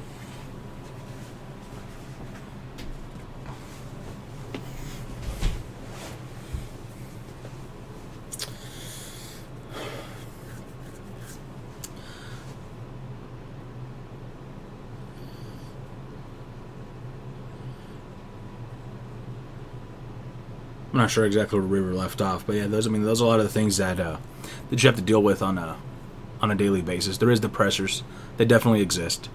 I don't think that it's as serious enough to where these people who are doing the shady things are justified to do the shady things, because it's not needed. I feel that getting to know your customer, getting to know what you need to be able to get done to help them, usually organically leads to what you need it to lead to in terms of profits and sales. While we're talking about situations that there's games that they're it's $30 off brand new versus pre-owned. Yeah, I was just talking about that. You can still long term. You always got to look at the bigger picture, the long term benefit of taking care of this customer. If you have a customer come in and say, "Hey, I'm on Watch Dogs 2," because I think that was a sale last week or the week before, and I'm like, "Hey, guess what? You came at a great time. It happens to be on sale brand new right now." So you buy it new, and they're gonna know, hey, that dude at GameStop actually took care of me last time I went in. Hey, any good deals going on today? So while you might cost yourself a few bucks that time, you're creating a long-term customer, which is to me has always been the more important thing. Establish a customer base, all the other profits and natural organic outcomes will come. If you have the type of person if you're the type of people that trade. I'm slowly become less and less the type of person who trades in their games, because it's sometimes more. See, I know for a while you used to sell them online. To me, that's such a hassle, and I know it's not that difficult, but it's such a hassle right now. Well, especially with programs that you can have on your phone, like OfferUp and Let Go now. Mm-hmm. You can literally snap a picture of your product, put the price you want, put it up, and don't bother with it. People will contact you and say, "Hey, I want to pick this up. Where do you want to meet?" Yeah. And you just go, "Okay, boom." You don't have to. You just literally snap a picture, put in a price, done. Yeah. You don't have to push it. You don't have to continually change anything. No. But I still think that there is an inherent value in being able to sell things with a more peace of mind. You're going to GameStop. I was gonna say, you're not gonna get ripped off, and unfortunately, sometimes you are. But it's a kind of situation where you know what you're dealing with, and it's easier to deal with it that way. Now, if you're the type of person who knows GameStop's in and outs, you know when there's better times to trade. You know when when there's a certain deal that you can, through completely their own rules, take advantage of the situation. Oh shit, there's an extra 50% trade-in boost right now, and I know that they come by every so often. I'm gonna hold off on my trades until there's a 50% boost, because then it's almost the same amount as you're dealing with selling a private party and all that kind of stuff. Until GameStop drops the price of those fucking values of the games, and then you're Yes. usually still coming out ahead, but not by a whole lot. No, and it's but to the pressures. Another cheap practice, and that's corporate. Yeah.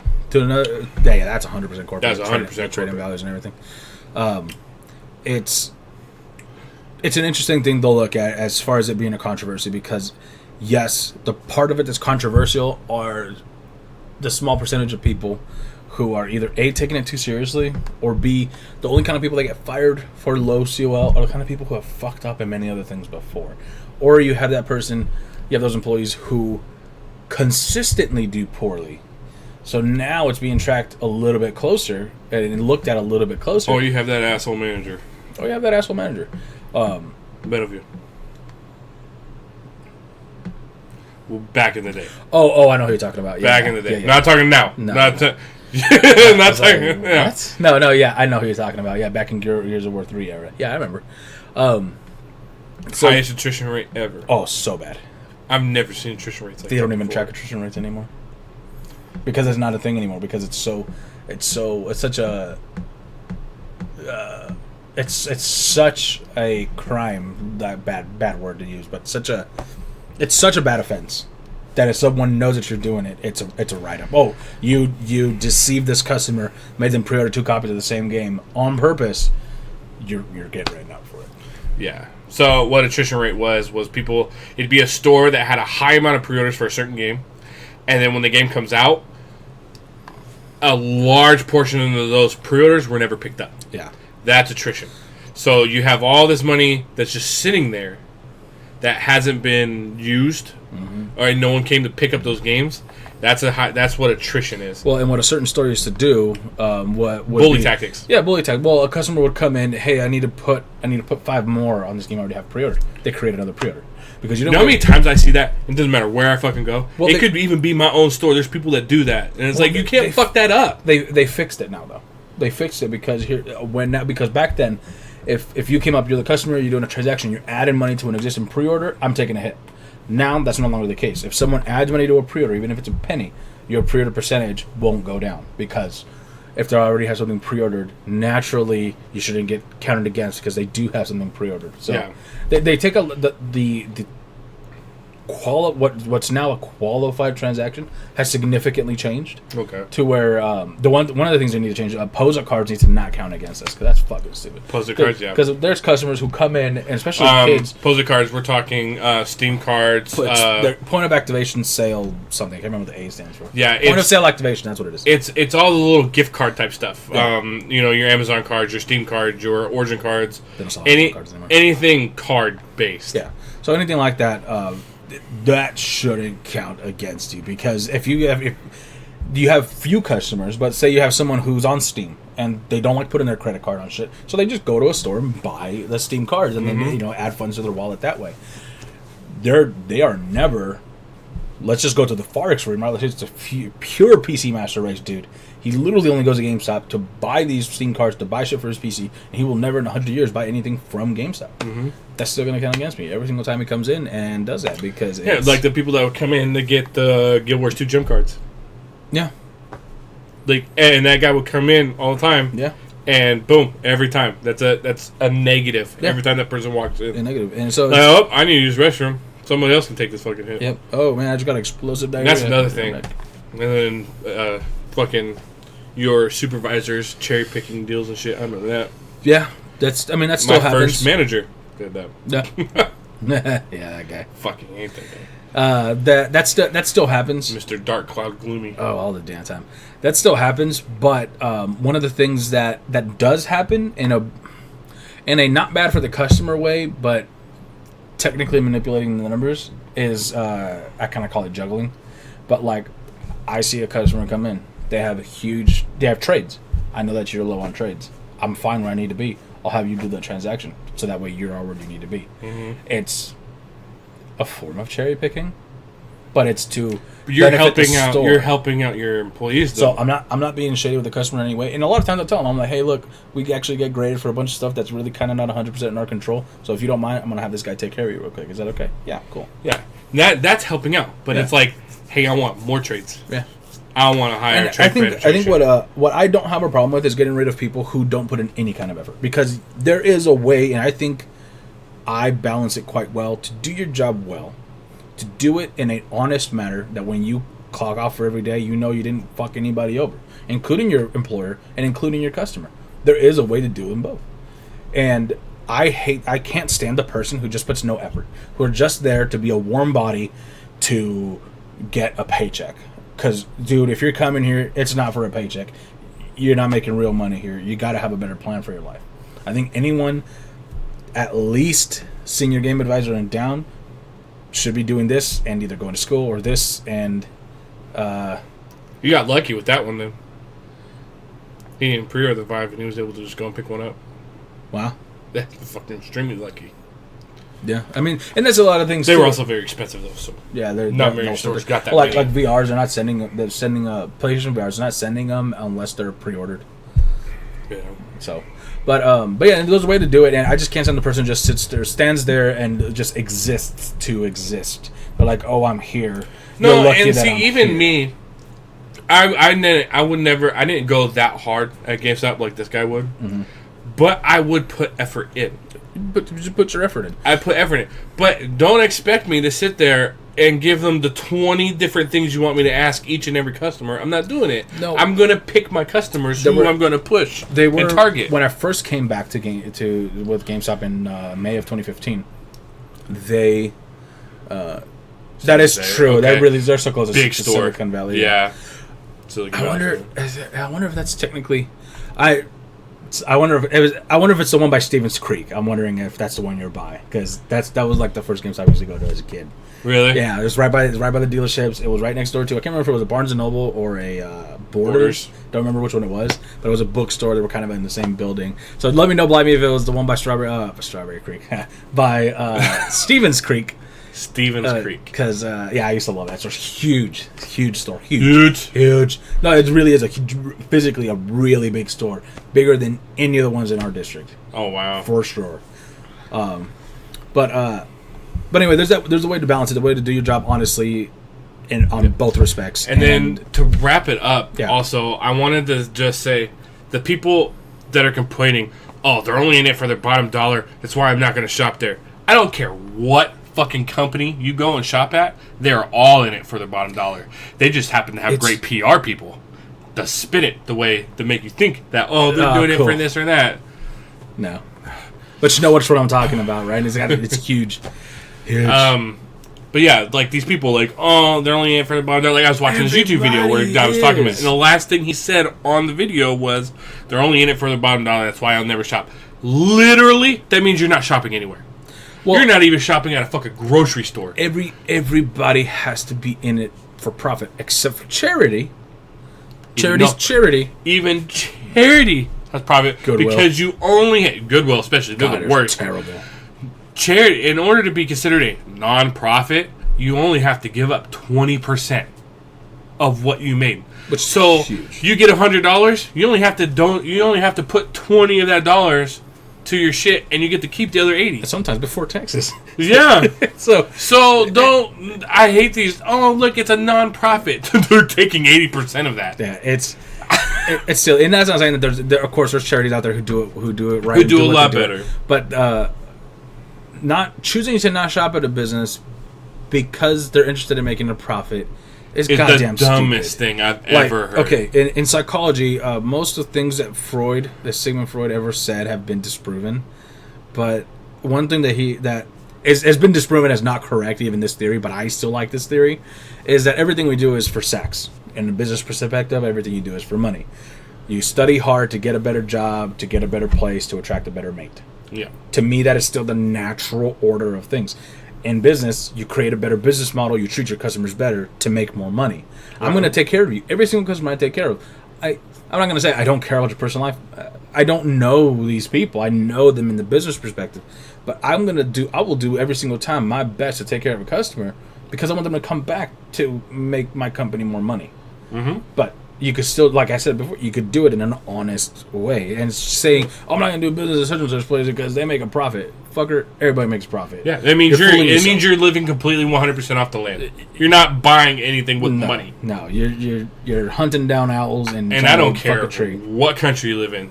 You're every fucking if it's a store, you're giving them money. They're in it for profit. It's anything different doesn't make sense to me. Like now, there are certain things that I feel like there's a strong disconnect between, for example, the profit on a used game versus how much that employee is paid. You know what's funny? There's in the reports that we can see, I can actually see how much money per dollar I make the company. Oh yeah, you have $1 per sale? No. Oh. How many dollars per hour you make the company? Okay. When it's less than what I make per hour, sometimes I feel a little bad. I'm like, well, fuck, you're technically paying more than I'm making them right now. This kind of sucks. But when it's double, triple, quadruple the amount, I'm a little. The holiday season? Oh yeah, I'm like, dude, I'm making you guys so much fucking money, and I get paid peanuts in comparison. Yes, there has to be, and it's funny because I love the term pyramid schemes. I have no idea. Hiwo, da balon tender far flibus. Up yours too. Yeah. No, one of my favorite Rick and Morty episodes when he has the universe in his car battery, and he taught him the peace between worlds. So anyway, yes, you can't be realistic and say I'm not going to shop there because they make a profit. Everybody makes a profit. There are places, even if you go to Amazon, you're spending so much less. I shouldn't watch your YouTube channel because you're in it to make a profit. Yeah. Get the fuck out of here. It's the most asinine thing I've ever heard, and no thought went into what you said. No. You're literally talking out the side of your neck. Yeah. I just wanted to put that out there at the end. You can't say this corporation's evil because they're in it to make a profit. Evil. Even non-profit organizations are in it for a profit. Yeah. Like I said, they take 80%. They only have to give 20% away. So, with that comes our next big topic. I don't really know shit about this one. Well, that's why I wrote it all down.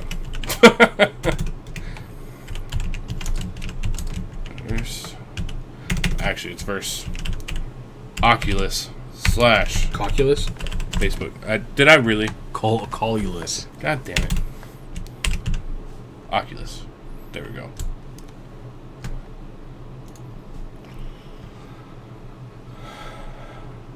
Yep, you too, Samuel Joach. What's AGDQ? And why am I a heartless bastard? Tell that to AGDQ, you heartless bastards. Alright, I don't know. A great developed queer? I don't know. Okay. So, distractions. Facebook versus, or ZeniMax versus Oculus / Facebook, because Facebook put a billion, some few billion into Oculus. It was retarded. Was it a small $1 billion loan? Awesome games done quick. Okay. Yeah, it depends. Like I said, it depends. A nonprofit only has to give a minimum of 20%. They can give more. They could give 100%. And those are great. Those are awesome charities. But like I said, the minimum that they have to do is only 20%, which means they get to keep 80% of whatever you gave them. And that's minimum. So it just depends on the company.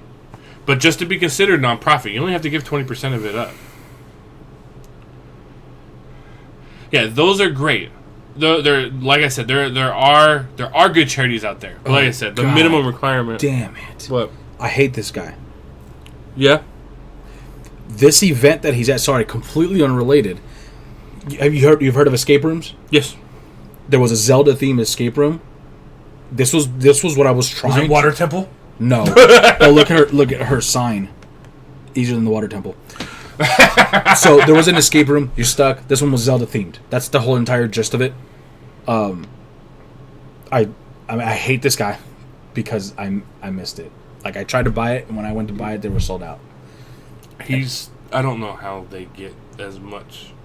I don't know. We'll talk about it off air. Anyways, so there was a lawsuit.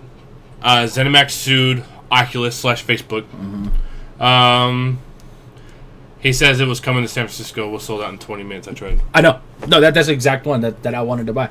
I wanted to get it to it. I went and I 20 minutes. Yeah, I wasn't there.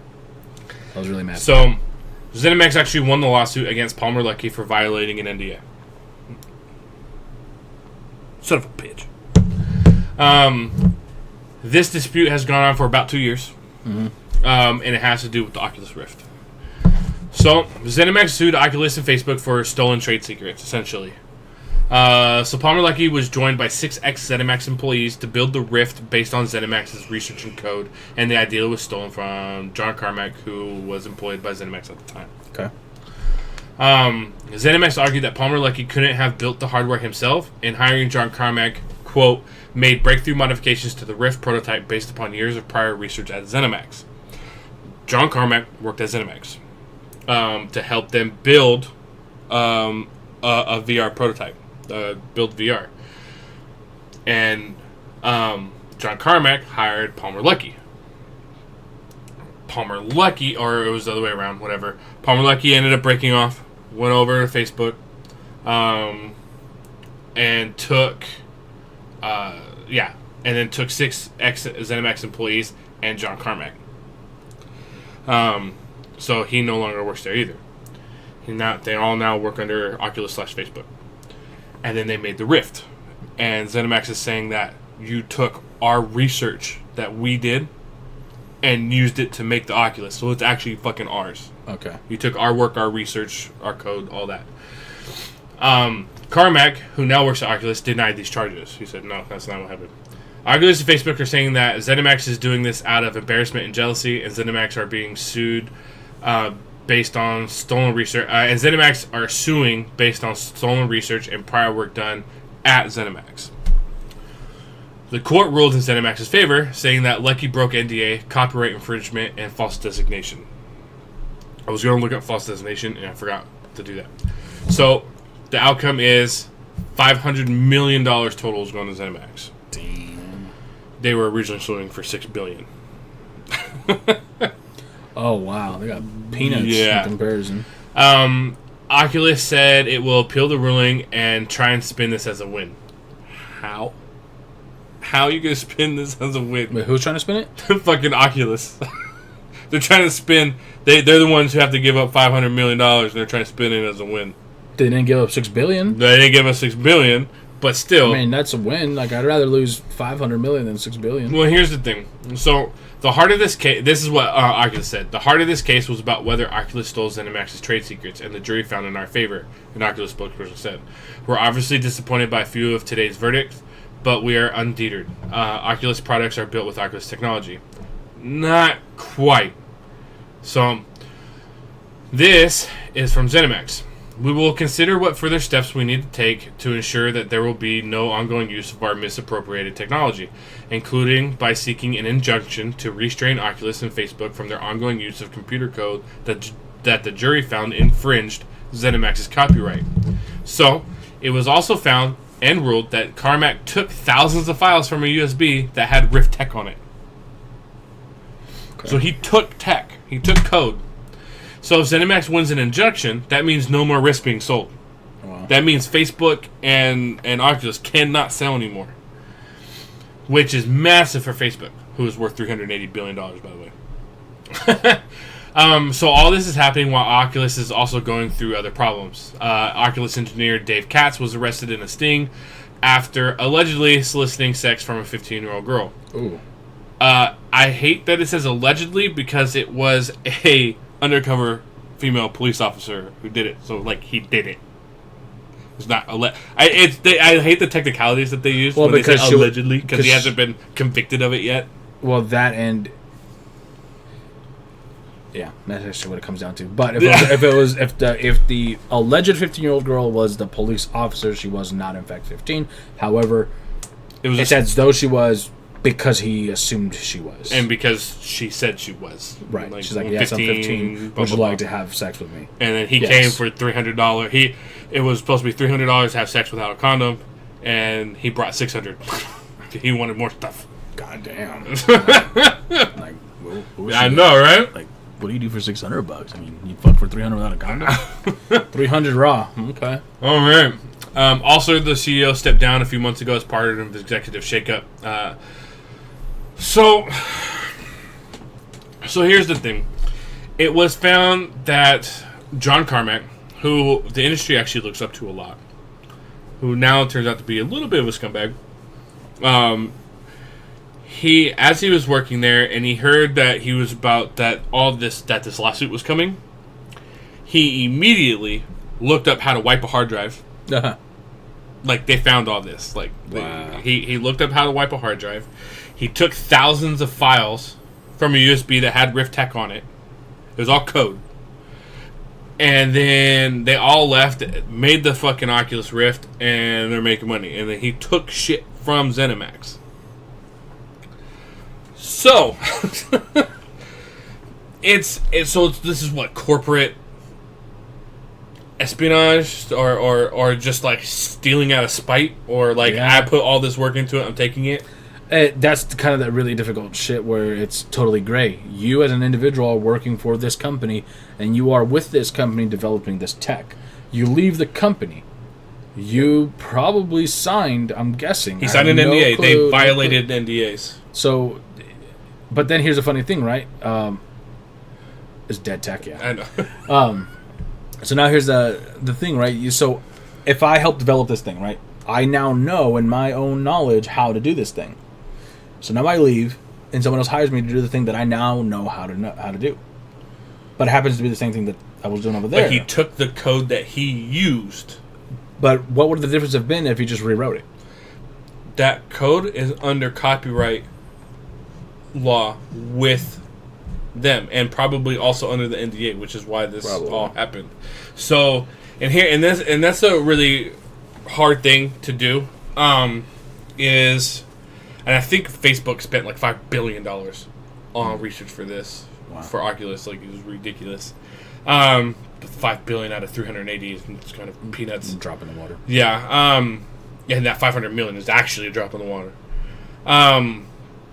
But if they can't sell Rifts, though, like that injunction, that's going to be huger. Yeah. That's going to be huger. It's going to be bigly. So, and that's the weird thing. You have, and then like they hired an independent court appointed forensic scientist, essentially, or like for tech and everything. He went through all the computers and everything. So when you work for a company, you sign an NDA and everything.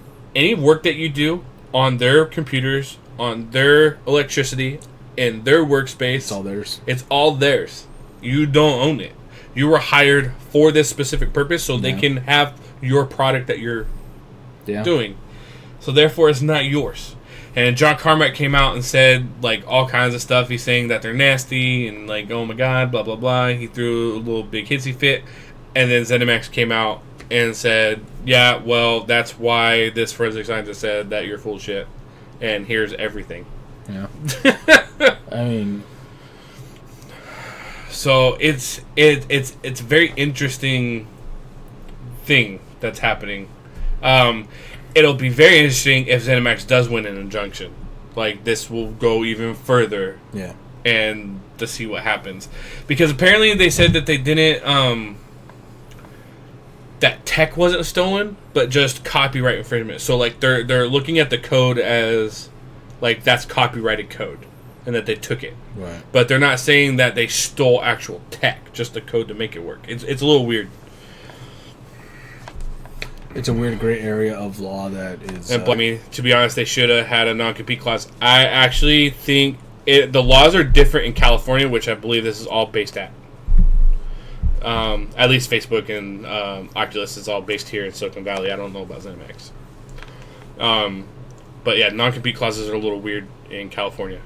I do know that because of my father and the last thing he was doing. Yeah. But, I had an unrelated thought.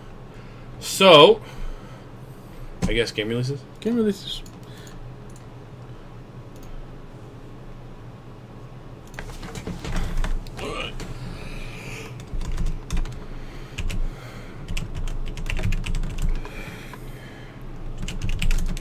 February. That's right. Yes, that's right. February. Trust me, I double checked it. February. February. All right. So on the 7th, Neo. I don't know how you pronounce it, but I believe it's Neo. Nioh. Nioh. Neo. What do you know about? I don't know shit. I know that it's supposed to be like in feudal Japan, Dark Souls-esque. It looks interesting. I had not even heard of it, and then the last couple of weeks, all of a sudden, I'm hearing about it. Same.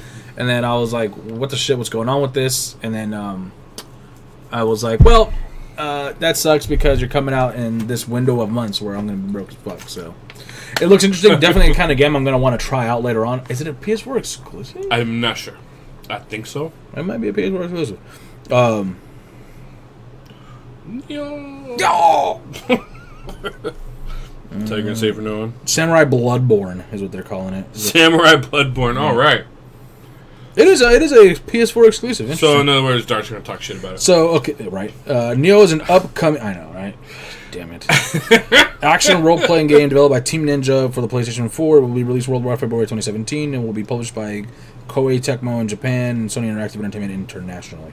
So, yeah, I mean, it looks cool. It's something I'll probably pick up later on eventually. For Honor on the 14th, Valentine's Day. Ah, god damn it. You know, it's I want to play it. And actually, For Honor and Sniper Elite 4. So, no Sniper Elite 4s are going to sell.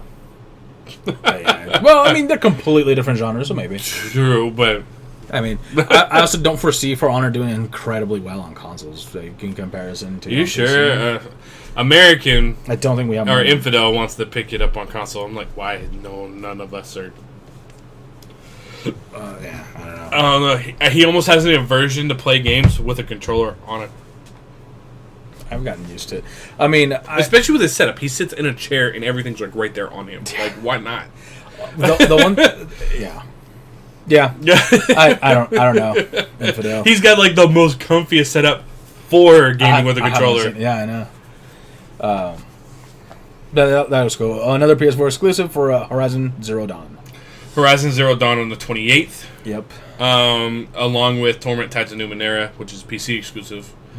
Horizon Zero Dawn's PS4 exclusive? No. I thought Torment was dropping on consoles. Is it all? I didn't, or was it PC first? I can't remember. Is it all? Usually, if you see the platforms, wiki, PS4, right here. Yep. PS4, Xbox One, and Windows, and Linux. Okay, so and Mac. Oh god, it's a crap game. That's good. So it is coming out for everything. All right, cool.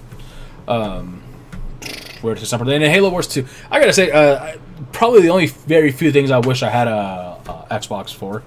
Halo Wars 2. Is it dropping on PC? Not that I know of. I don't even know if it's a Play Anywhere one where it's like you have to buy it from the Windows Store. Windows 10 Store. A really cool thing with it, I think the Day 1 editions, or maybe all of them, I don't fucking know, are going to come with Halo Wars 1 as well. It's pretty like cool. Revamped? Or yeah, it's going to be revamped. It's going to be a downloadable of it. They did that with Gears. They did that with Halo. They did that with a bunch of them where you can play damn near every Microsoft exclusive. You can play the entire fucking series now on Xbox One. So it's pretty cool. So... Really quickly, you're getting none of these big titles. You're going for your. I'm grabbing the Switch. I'm grabbing the Switch. I'm grabbing the Pikachu 3DS. Fortunately / unfortunately, I'm really excited for it because I mean, I love Pokemon, obviously, and my other one got stolen, and that was really, I kind of really sucked. So I'm happy to have this one. It's gonna be a new one that reads amiibos and all that kind of stuff. And while Day 1, I have a bunch of the games pre-ordered. I'm going to start canceling them here and there because I'm not picking them all up.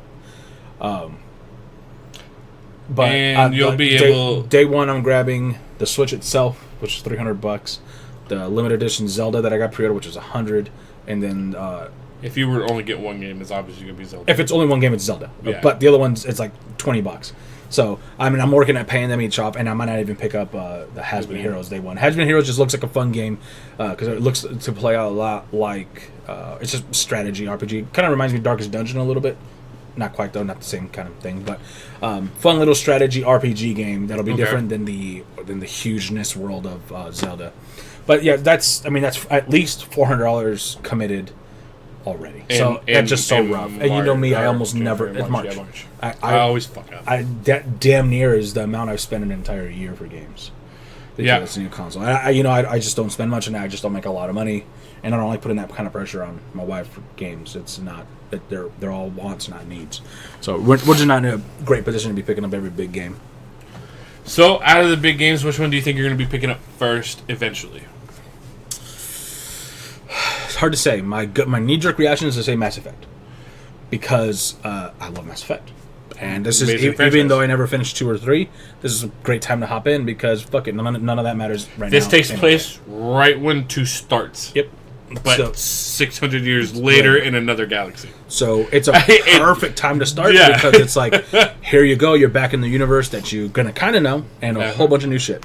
So that's my knee-jerk reaction, and it's gonna have the fun multiplayer parts of it, which is exciting too. Which we got a 4-second demo from the PS4's pre-order bonus thing. We got to see 4 seconds of multiplayer, and what we did see looked awesome. So I'm excited for that. So yeah, actually, probably more than just knee-jerk reaction. I think that will be the first one I pick up. So you're gonna go from a big open world game to another big open world game? I mean, yeah, that's what I do. Because as much as I'm interested in For Honor, the only reason I want it is to play the multiplayer parts of it with you guys. Like we said 2-3 sessions ago, I didn't even fucking know it had a single player. Like I didn't either. I was so I'll play it. I don't care about it. So it's probably gonna be a quick 6-8 hour fucking probably little jaunt. So I'm interested in that, but I'm also hesitant. Even if I wasn't picking up the Switch, I would probably still be very hesitant, just because I don't know how long this is gonna hold our attention. And by our, I mean everybody's a gaming community, because it's kind of a new area in games, and us, our gaming group, because if people play, just me, if I knew what I know now, I wouldn't have picked up Conan yet. And that's what upsets me. If I had then also spent that $30, I wouldn't be out $30. Me and you, we could, but it still would be the same thing where we're not on at the same time very often. Mm-hmm. So it would be in the same fucking situation. So I enjoy Ark. I don't play it because I actually uninstalled it because when it was updating all the fucking time, it was like, lately, because they just dropped the new tech tier stuff, so you can be a Power Ranger. Okay. You wear a suit. Okay. And it's ridiculous. But I enjoy that. But if I'm not playing with someone, it's not fun. Unfortunately, you know, it's those survival games. They're not unless it is a single player survival game, right? And then it's a different thing. But when it's a Because it's like playing Miscreated by yourself. There's still older games that I don't have yet that I want, that are not, well, they're still kind of open world, like Tyranny.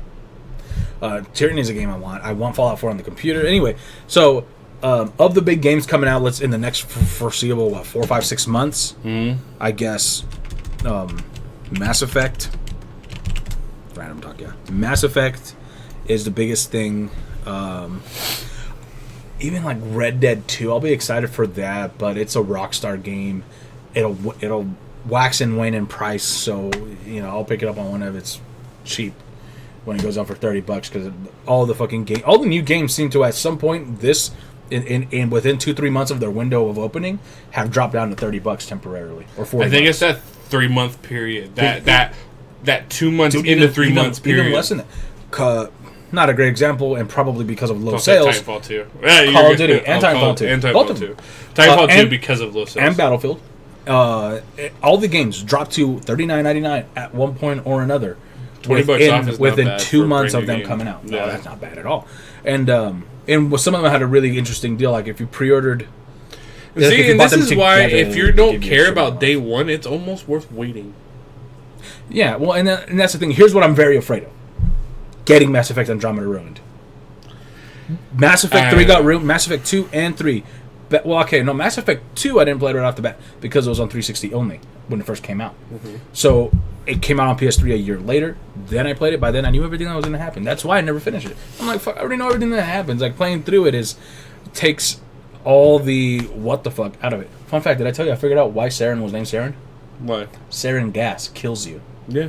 I never connected those two dots. I was watching something about biological warfare, and there's that sarin gas. I was like, sarin. I'm like, is that spelled? Looked it up. SAREN. Like, motherfuckers. Fuck you, I have a theory also right now that this Andromeda initiative isn't what it's cracked up to be. I think there's something sinister and nefarious. The people who sent where we're going. Where we're going. Because it's not. If you pay attention and listen with your ears, I have a theory, and I haven't seen this anywhere. I've tried looking it up. Okay. I haven't seen this anywhere. Okay. The theory that I'm getting from this is this is all Cerberus. There is a Cerberus relative in there. Yep. And she's one of your main companions. Mm-hmm. Okay. Well, we think she is because she shares a name. Shares a name, so it's a strong possibility. It's a strong possibility. And this is what led me to believe this daughter, whole deal. Like daughter of the guy or something? The daughter. We think it might be a daughter or something. Like that, yeah. Okay, of the elusive man. So, because it's the name he went under when he was fighting in the war. Or Smoking Man from X-Files. Yeah. Same guy, pretty much. Yeah. Deep Throat. I think what his name was. No. They call him Deep Throat. I don't know. No, they call him Smoking Man. Yeah. Who's Deep Throat then? Deep Throat's from the fucking conspiracy about JFK getting killed. No. And also But there's an episode X-Files. called Deep Throat. Because it's about... Okay, anyways. So my theory is we're being sent... Okay. Less than 1% of the Milky Way has been explored as of the time of when Mass Effect takes place. Okay. Even with all the stuff, less than 1%. Or about 1%. Okay. Why would we go to another galaxy? When there's still so much to explore here? Yes. And there has to be resource-dense worlds. And the whole premise of us going is for... We found this whole... all these resources. I mean, it could... Yeah. And... Okay. And we're going to this one little area, and nothing. And what we've seen in the glimpse of the trailers, not like this planet we're supposed to go to doesn't look anything like a Goldilocks world. Right. We don't it's very weird, and it has a Cerberus vibe. All the white, the color scheme for the Andromeda Initiative is orange and white and blue. That would explain why so many of the races are still the same races that we see that are in the areas. And there's there's one new race, so that's very plausible. If you've explored 1% and there's all these different races, if you explore 1% of 1% more, you're bound to find at least another couple races. Yeah. So you know what? That's I don't dislike that theory. And I think it might be that we're being sent by Cerberus, or like something's happening. Sending us past the Outer Rim sort of thing. Outer Rim's Star Wars. Star Wars, yeah. They called it Outer something. The Outer Darkness or whatever. Something they sent us past that. So I don't know, man. We're going to a whole other galaxy for resources in a galaxy where we've only in our previous galaxy we only